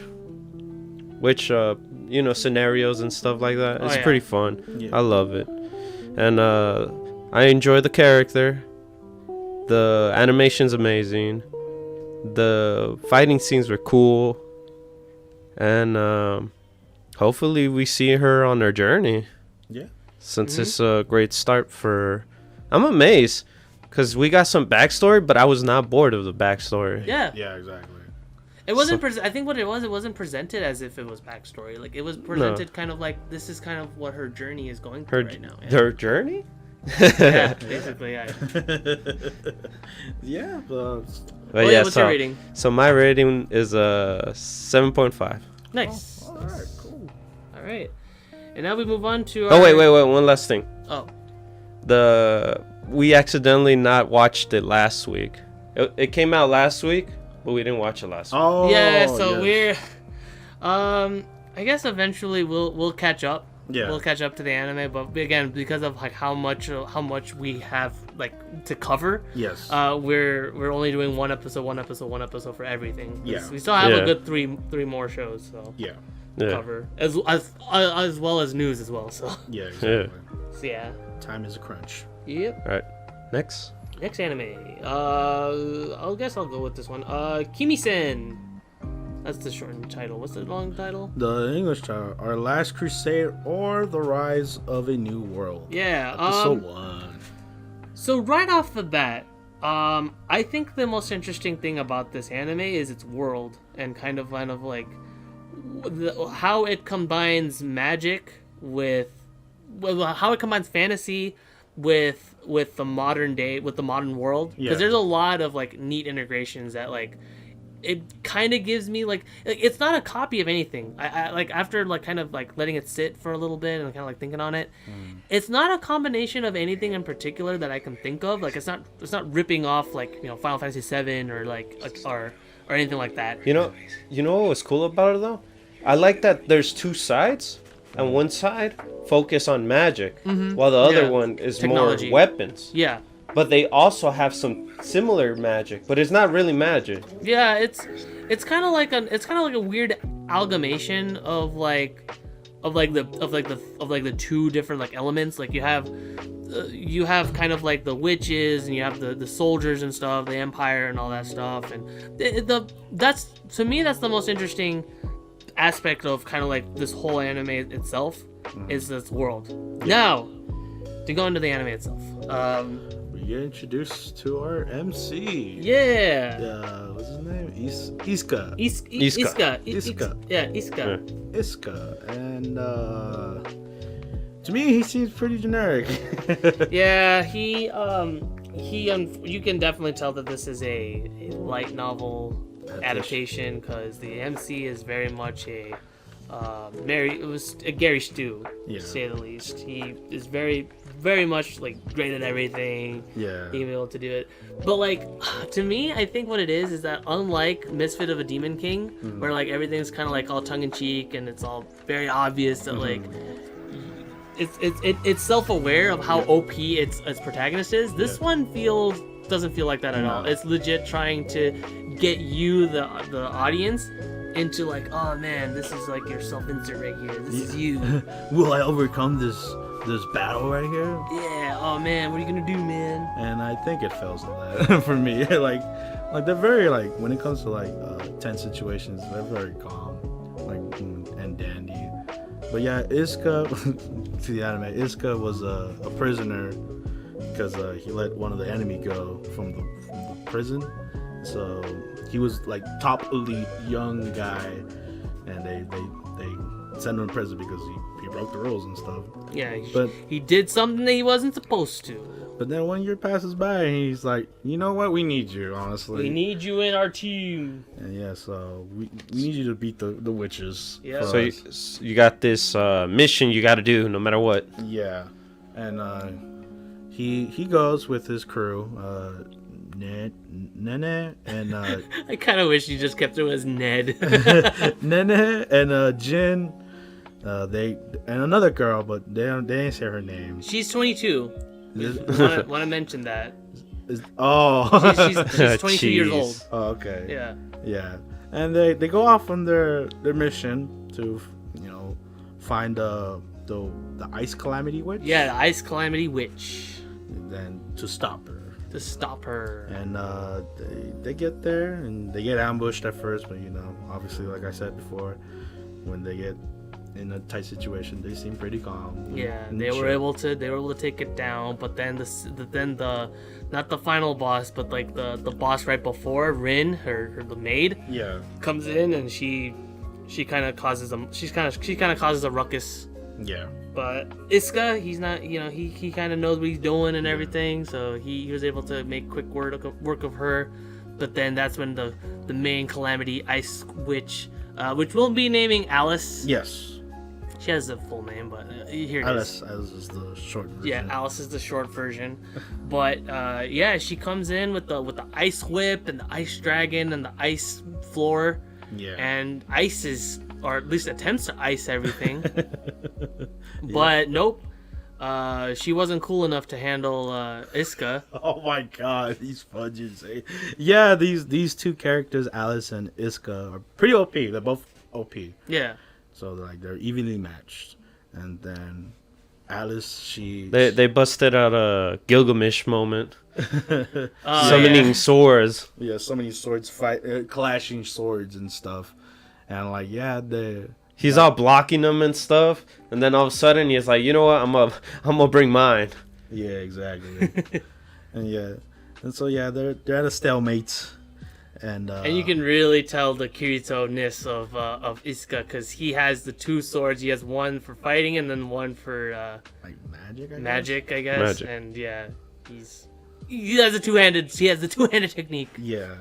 So Alice, she's doing her monologue or something, and she falls. Yeah, she talks about like how she wants to unite the world, and she doesn't want to no more peace, no more peace, eternal peace, no more wars and no more fighting, all that stuff. But then she falls off the edge, and then the ice breaks itself. Yeah, and then Izuka catches her.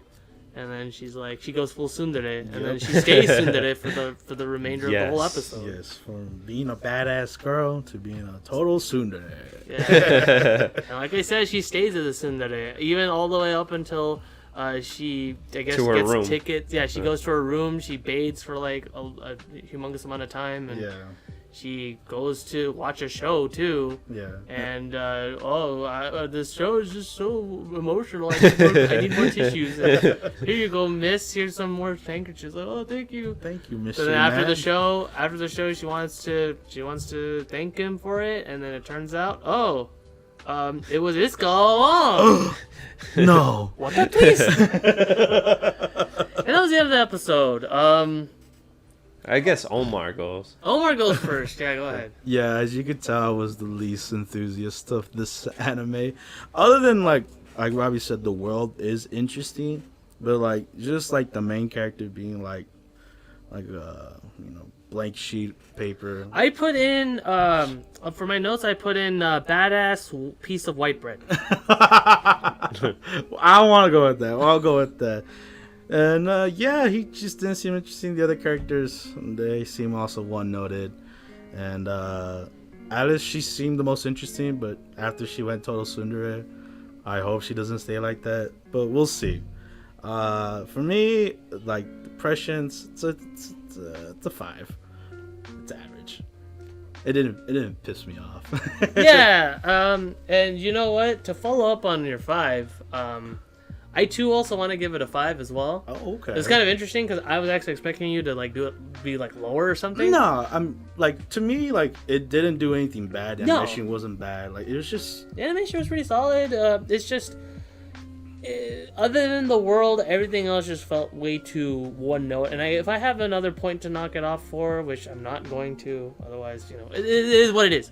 But I feel like this is kind of like a weird spot to kind of start the story because I feel like we're missing pages. Yeah, they did. And like in the beginning of the episode, they just threw us in there. They threw us in there, and even when Iska is like reintroduced back to his squad, they all know each other. Yeah. They're like, they talk about all these adventures that like we went through and everything like that, and I'm like, come on, I want to see this now already. Yeah. And I get it that they might show off these adventures like in a flashback sequences, but at that point it's like, why even talk about it if they've already happened? That's why I'm not a really big fan of flashbacks. But again, on that side note, yes, that's another point that like I don't really like that much, is the fact that we're just kind of thrown in here. The only new character, I guess, that's introduced to Iska's life is Alice, which I feel like she's basically going to be the main girl. Yeah. Oh, most definitely. You can tell from a mile away. Yeah. So yeah, then that's kind of like my final verdict is that 5. What about you, David? For me, I enjoyed the all right, so I'm gonna pop out my first thing that I didn't like. Okay. The main character. Yeah. He's pretty bland. He's just a bland character. Mm-hmm. He's like white bread? Like that's the thing. I have several characters that usually when they don't have any emotions or anything, I really don't care as much. Yeah. Those are the only thing. But other than that, I like the rest of the cast. They're enjoyable. And what else? Animation's cool. The whole magic and guns thing was awesome. I like that. What else? I like Lisa. Yeah. I enjoy her. I like that whole beginning part where she's all serious. And then she just trips over and then she finally shows her actual emotions. Mm-hmm. What else? I think that's about it for the first episode. Yeah. We didn't get as much since, this is the first episode. Of course. Mm-hmm. So I want to see more for the characters, the friends in general. Yeah. More about them. And I give this anime 6.5. Oh, wow. Oh, wow. I was expecting a straight up 6. Nice. I enjoyed it. That's good. All right, cool, man. I want to talk about the next anime, but I want to give a fair warning. Yes. Actually, we should probably mention that we're not going to be, because this is the first episode of it.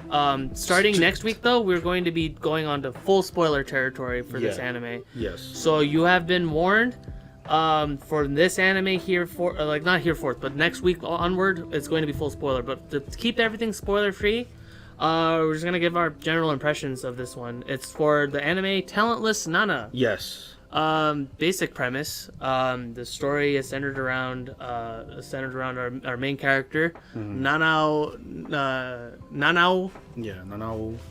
Nanao, who is who has no particular talent in a school full of kids who have the ability to who have powers basically. Yeah, they're the X-Men. They're the X-Men, or even I guess to kind of tie it to anime, My Hero Academia. Yes, better.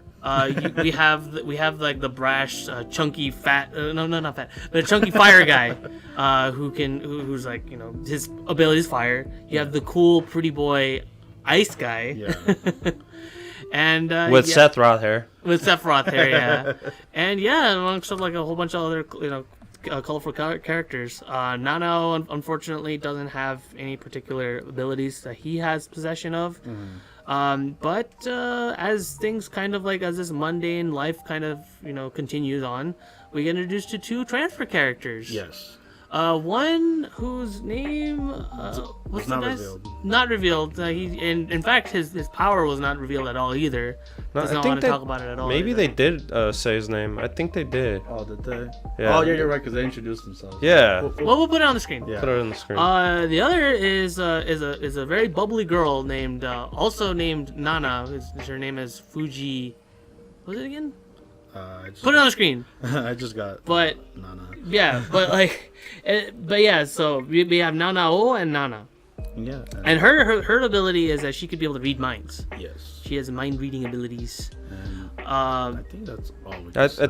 think that's pretty much we could say. Pretty much all we can say. I guess we could go a little bit about Nanao.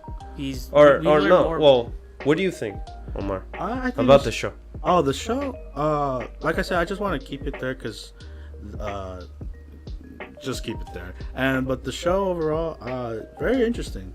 Yes. Very cool. You know, I love My Hero Academia, so this is like kind of like another ripoff of it. Yeah. So for me, it's pretty hard not to say much about Yeah. it. But just to give my rating, I give it an 8, honestly. Yeah. You know what? You stole the words right out of my mouth, because originally, before we got to basically the end of the episode, I was ready to give this one like maybe like a 7.5. Yeah. But immediately shot up to an 8. Yeah. After. Yeah. You'll see. You'll see. Once you guys see. watch it, just watch the episode. Yeah. Yes. But to kind of not go into any spoiler territory or anything like that, but I'm a big fan of like the art style, the colors and everything like that. This one's also another one where it's just kind of like it pops for the right reason. Yeah. And it does, like, I feel like the animation and everything it's not does justice. It's not your generic anime style. Oh yeah, no, not at all. You can tell that this came from a manga. Yeah.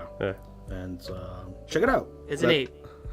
So Yeah, David. for me, this show, yeah, that it's hard. I know, it's hard to say.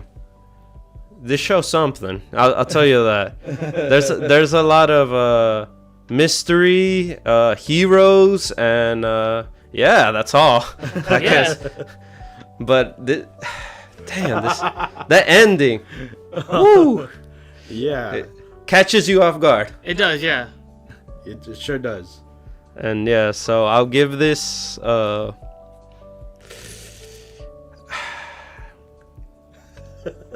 8.5. Oh, Okay, yeah. All right. So after hearing all our ratings, you watch the show. We'll definitely watch the show.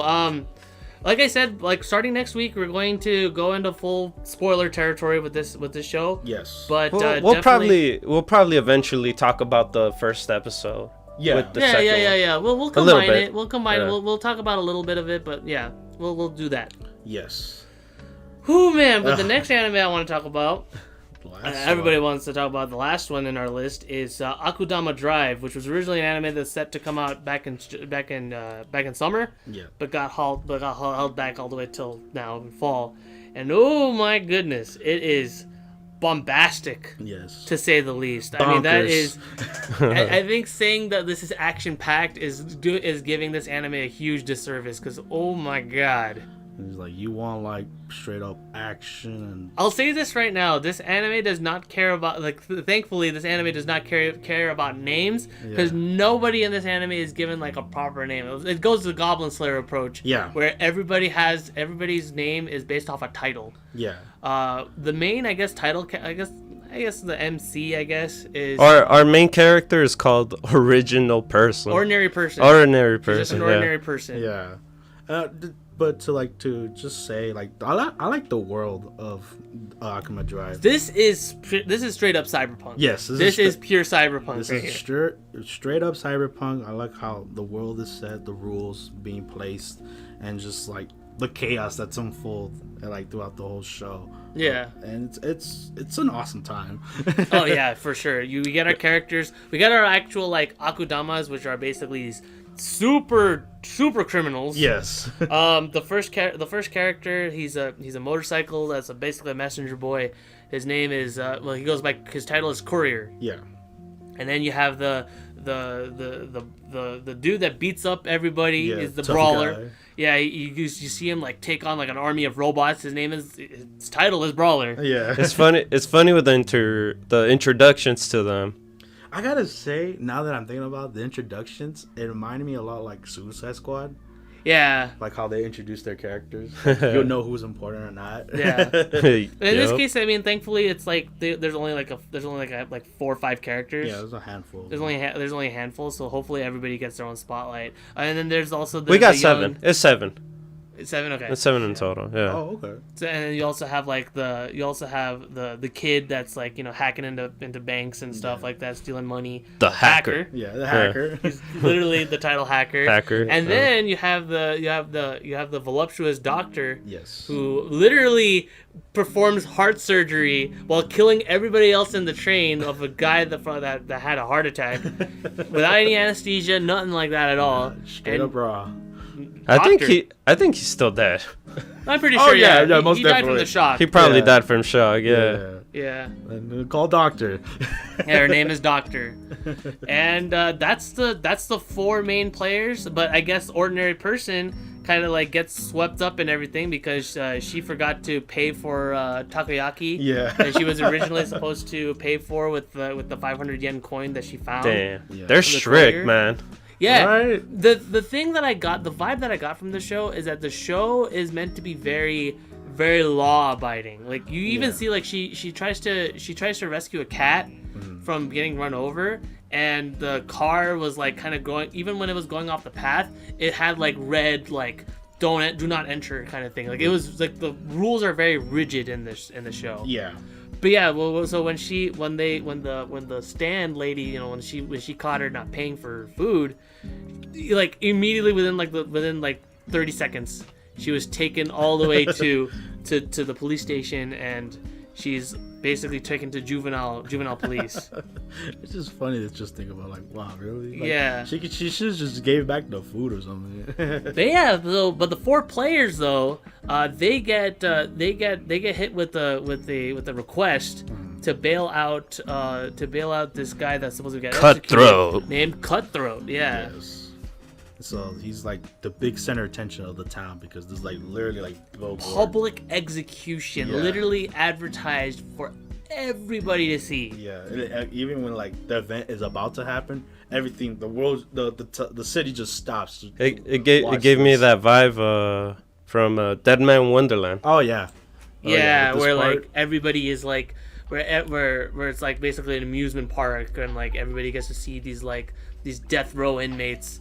Fighting out in this. But on this one, they were just gonna chop his head off. Just kill him. Just guillotine. Guillotine. Good old guillotine, but not before 4 other players literally mow their way across to the police station to like straight up just mow their way through. I was enjoying the brawler so badly. Oh yeah, the brawler was fun. Yeah, he was the most fun and stuff. He literally rushed in there, like he was wailing all the robots, taking everyone out. Yeah, and like while the other ones just sneak in. It was funny too because he even got tranquilized by a doctor, and he gets up and she's like, "Wait a minute, that tranquilizing serum was meant to take out an elephant. How the hell are you still alive?" With the power of being a badass, Rob. Yeah, and it was funny too because like as this was all going on, the cat that the ordinary person rescued. Oh, continue. So anyway, so yeah, so she gets caught. She gets caught, and like literally the 4 main guys were like, let's blow her brains in. Yeah. Doctor wants to dissect her. Hacker's like, yeah, he's like, well, let me use her as target practice. Brawler's like, oh, let me just end things right now. And Kato's like, let me just shoot her in the head. Yeah, I'm not with her. Yeah, that's when she realizes, okay, I'm actually an Akudama too. Oh, my name is Swindler. That's crazy, right? That's crazy. I'm the Swindler, yeah. She was scared off her mind. Yeah. Who wouldn't be? But then, yeah, that's when we get introduced to Hoodlum, because as they sent like the killer police robot. Yeah. They're doing their thing, and they're going through all the jail cells, and that's when Hoodlum gets off. Yeah. And he honestly, if I want to mention, I love Hoodlum because when they were showing his introduction and all that stuff, he really reminds me of like Lupin the Third. Oh, okay. Like he has that smug look and everything like that. He kind of has that body type too. Like he really reminds me of Lupin, but not as successful. He's like a Dan version of Lupin. Hey man, he wants that money. Yeah. But yeah, so Hoodlum gets added into the mix because he hears about 100 million yen bounty. Yep, and he wants in, yeah. He's in, baby. And so yeah, they get to the execution itself. Like the robot tank basically ends up there, and he's trying to fight off all our main characters. Yeah, the police chief also is like, ready to like host the execution and all that stuff. Yeah. But then right when they were like counting down to like literally 2, 1, that's when the police robot literally the police robot literally busts in through, causing a whole commotion, killing a lot of people too. Yes. And it was just carnage. It was just carnage, death and carnage, just to the max. Yeah. And then action also, like you get to see like Courier like uses motorcycle grappling hooks and stuff, just like swinging through and stuff, and like Brawler like just doing a whole bunch of punches and stuff, and it was just insane. It's just a good old time, man. It's a good old time, yeah. So they end up, what was it? After the battle, I guess he got stuck. Yeah. He got pretty much stuck in the rubble. What's his name? Courier. Yeah, he got stuck, and then the robot's about to blast him with a big ass. Yeah, laser. but thankfully, Swindler was able to come in clutch. She remembered the coin. She remembered the coin. She had to pay Courier back, and she's like, "Hey, I'm over here. Don't you gonna get me?" And then they were able to blast that robot into smithereens. It was funny because she was pointing to Hoodlum. Hoodlum, yeah. Yeah, and it was targeting towards him. It was funny because like when you see Swindler's thing come up, like there's barely anything like for her thing at all. She has basically no criminal. But Hoodlum has 4 years, which is really light compared to everybody else, because everybody else is like 800 years in prison, 400 years in prison. But then the big bad himself comes out. Cutthroat gets out of his chains, and you see he has 997 years sentence. Just cutting everyone's head. Yeah, he cuts off the commissioner's head, and like immediately you see like collars and stuff pop up on like everybody's necks. Yep. And that's when the game begins, and it turns out the cat is actually the main honcho, I guess. Head honcho, yeah. Yeah, that's what the episode ends. Like, this anime really reminded me a lot of Suicide Squad. Yeah. Especially with the whole collar system. So, if you're looking for a good old time, this is right. I wonder if the cutthroat dude was in it, since he's the one that put the collars. No, he said it in the anime. Like, I don't know why I did it, but they told me to do it. So he didn't know really why he put the collars on everyone too. Yeah. He thought it was a good idea. But yeah. And then they realize, the head chops off. Yeah. If they try to take it off. If you agitate the collar too much, it's literally gonna. It's you know what? Who said Dead Man Wonderland? It's just like Dead Man Wonderland. Oh yeah. Because they have the same thing too. Yeah. Dead Man Wonderland, Suicide Squad. Yep. All there. And I also forgot to mention this art style is very Danganronpa. Danganronpa-esque, with CGI. Yeah, and it's because of the fact that this anime is actually a production between PRO and Tukyo, I think it's called, which is also responsible for which is in charge of the Danganronpa games. Yeah. I know Spike Chunsoft is in charge of developing the game, but yeah, it's them. And yeah. So impressions. really intense, really action-packed. Cannot recommend this enough so far based off this first episode. This is honestly up there with me with Jujutsu Kaisen. It's really just like insanely fun, and I guess a rating overall, this is 8.5 material for me. It's just so fantastic, and I'm kind of worried like that they might not be able to keep it up, but at least based off this first episode, oh my gosh, it's I was insane. curious. You saw the Persona 3 movie? Yeah, I saw the first two. Persona 3, the movie 2? Midsummer Night's Dream? Yeah. Based off the same name play of William Shakespeare. Did you? Beautiful. Was that movie good?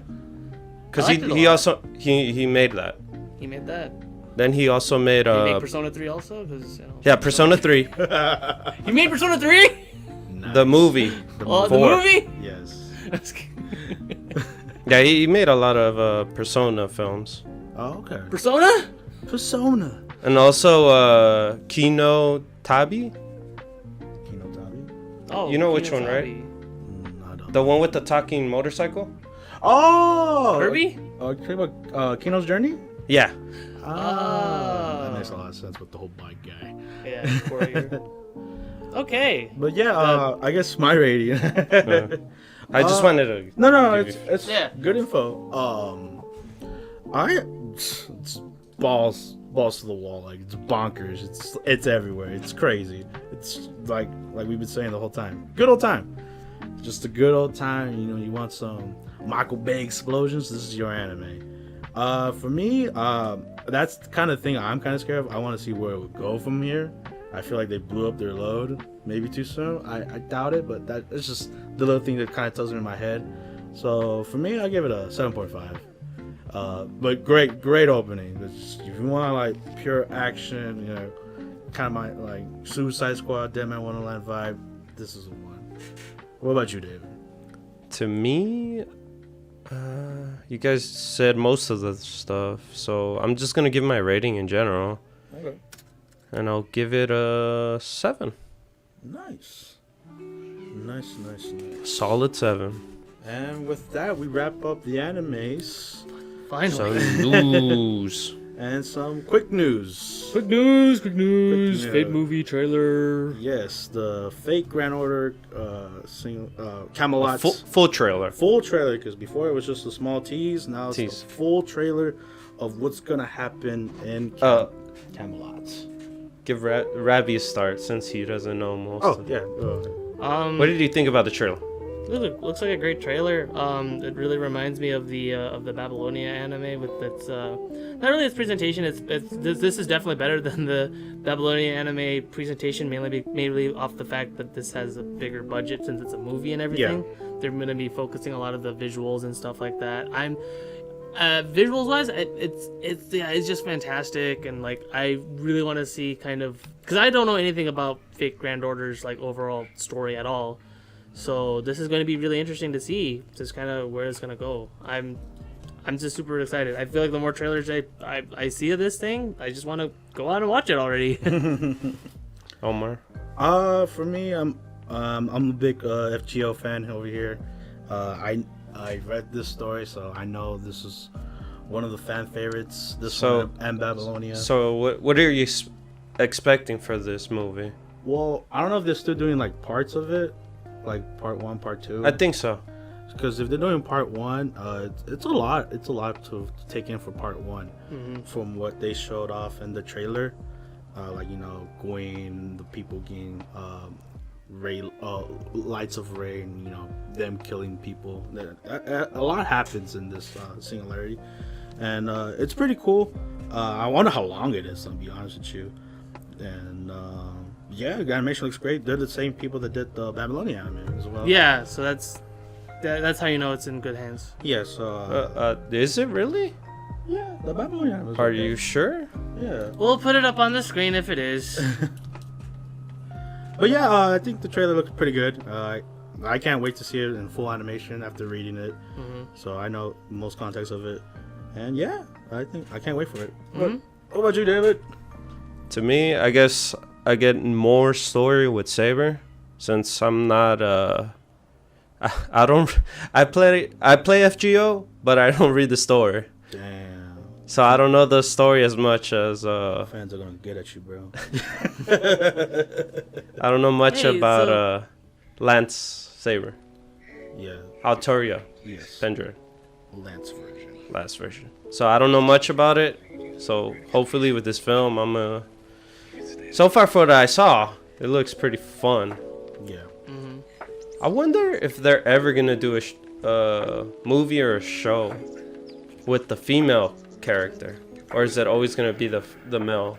I think they chose the male one because most people that play FGO or like anime demographics like male. Yeah, but mostly because a lot of males play FGO, and that was just their choice. Maybe they could show like the girl character like they did with Last Encore, but like they killed her off right away. Oh, they did. It was cool though. At least it was a little notch. Yeah, you might get that eventually. Yeah. And yeah, I think wraps up that type of news. Our excitement for it, and the next. I guess gaming news, right? Yeah, gaming news. We talked about this before, but now we have full detail of it. It's the Shin Megami Tensei III Nocturne DLC and how much they're pricing this stuff. Yeah, so based off of what we know about the DLC and everything like that, they're all priced on yen, but we have here all the DLC stuff that we've already known about, which is the Merciful DLC, which makes the game easier. That one's free. Thankfully. You don't have to pay extra for that one, but it also has other DLC features as well. We have the main I guess draws are. I want to go with the good stuff. They have the background, the VGM DLC, which has SMT 1, 2, 3, 4. Actually, no, not 3. Sorry, 1, 2, 4, and I think 4 Apocalypse. They're the BGM for those games, and then we also have so that DLC is pretty cool. But then we also have the other DLC, which is like not so great in my opinion, which is of course the dungeons, which allow you to grind for levels. That one I'm okay with actually. Level grinding is fine, if you want like an early head start, that gives you the option to do so. But the other one that was on there is money grinding. I don't want to go into like a full like detail as to why that is, but money is like almost never an option for my personal recommendation. If you do want to get like DLC for this game later down the line, definitely skip this one entirely, because there's going to be a point later on where you can be able to money grind and stuff, and you don't have to spend real world money for that at all.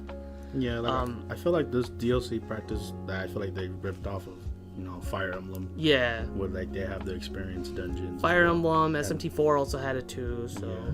So that's what I'm coming from. I'm like, yeah. Like this is nothing new at this point. It sucks that it's there, but at the same time it's like, what do you expect? Yeah. Oh, and also of course I forgot to mention the Dante DLC too. It's optional. Yeah, it is. It's always optional. Yeah. Like no one's forcing you to get this, but like like Robbie said, with the background music, that is a pretty cool feature that he put in. So if you're interested in that sounds a good idea. And it's a pretty cool DLC, and of course Dante as well. If you want Dante in the main. I think for the price it's not that much, right? The price wise, I think the most expensive one is Dante, which is priced at 980 yen, which is roughly translates to $10 for US. So I think more or less we're expecting the DLC prices to be around that range, where it's $10 for Dante. Or roughly around $4 for the level grinding and the money DLC. Yeah. And I think BGM should be around $2, I think, each one. So yeah. So it's pretty standard, and thankfully there's not a lot. Which I mean, it'd be kind of weird for them to add a lot, considering this is already like a almost 20-year-old RPG. Some people, some game studios have done that. That's true. Look at you, Call of Duty. Yeah, so we'll definitely see. I'm like I said, I'm looking forward to it, and I'm just can't wait until spring 2021 comes around. Yep. I'm anticipating from Robbie's excitement for it. To finally get my hands on this. Yeah. See how it is. Definitely. And on to the last gaming news. Last news. It's unfortunately some tragic news. Yeah, it's a very sad news to end off the podcast, but it is news. Yeah. This little game called Indivisible. It was supposed to have upcoming DLC guest characters added to the game. Yeah. But unfortunately, due to the whole controversy of Lab Zero with Mike Z and all the studio, basically half the staff leaving. Yeah. Due to like the controversy with Mike and all that, that will no longer be happening. Nope. Unfortunately. Yeah. And whatever update they've been working on, that will be the final update for this Indivisible. Yeah. So whatever you get, that is the full game. Yeah, it's really sad to see the DLC, the planned DLC cancellation and everything like that. But unfortunately, it is what it is right now. Most of the staff that worked on Indivisible have all gone their separate ways, and we just have to wait and see kind of what comes up with the new, already developing DLC. So that's it for Indivisible. That's done. Donezo. Yeah. Indivisible is now done. Yeah, it just sucks. All those the backers. Yeah, all the backers. The backers and all the ones that put money into the thing. Yeah, to get the DLC to the characters. Game itself and the DLC. Yeah. It just sucks for them. Like they won't get what they wanted. Mm-hmm. Which is unfortunate. And also the people that went for the Wii U version, and then of course they swapped to the Switch version. Yeah. Okay, I was gonna say like I'm pretty sure. No, because during that time, it was the Wii U version was available, but like I think at So this then- point, yeah. No, then it got swapped to the Switch version. Yeah. And that's when people had their little. Yeah. They were waiting for it. Yeah, they already had their pre-order and everything. Yeah, Yeah, so so they were now- waiting for that, and now they're gonna get like small portions of the game. Eventually, I mean, Lab Zero is basically a ghost town at this point. Yeah, like because I don't know what else they're working on at this point. I mean, I don't even know if they Who's can. either. there? Yeah. So I think at this point it's just up to really Autumn Games to kind of.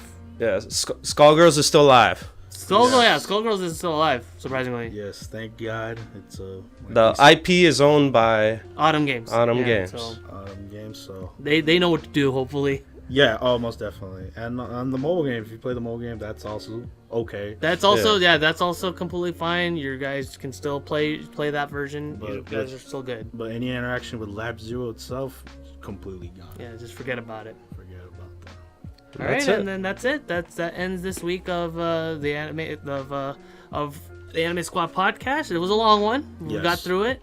And like always, my name is Ravi. And this is Omar. And this is David. And don't forget to like our video, comment the video, and subscribe if you think we're so super cool. Yes. And you want to see our content. Yeah, I finally got it. Yeah. Thank you, Ravi. All right, see you next week. Bye, guys.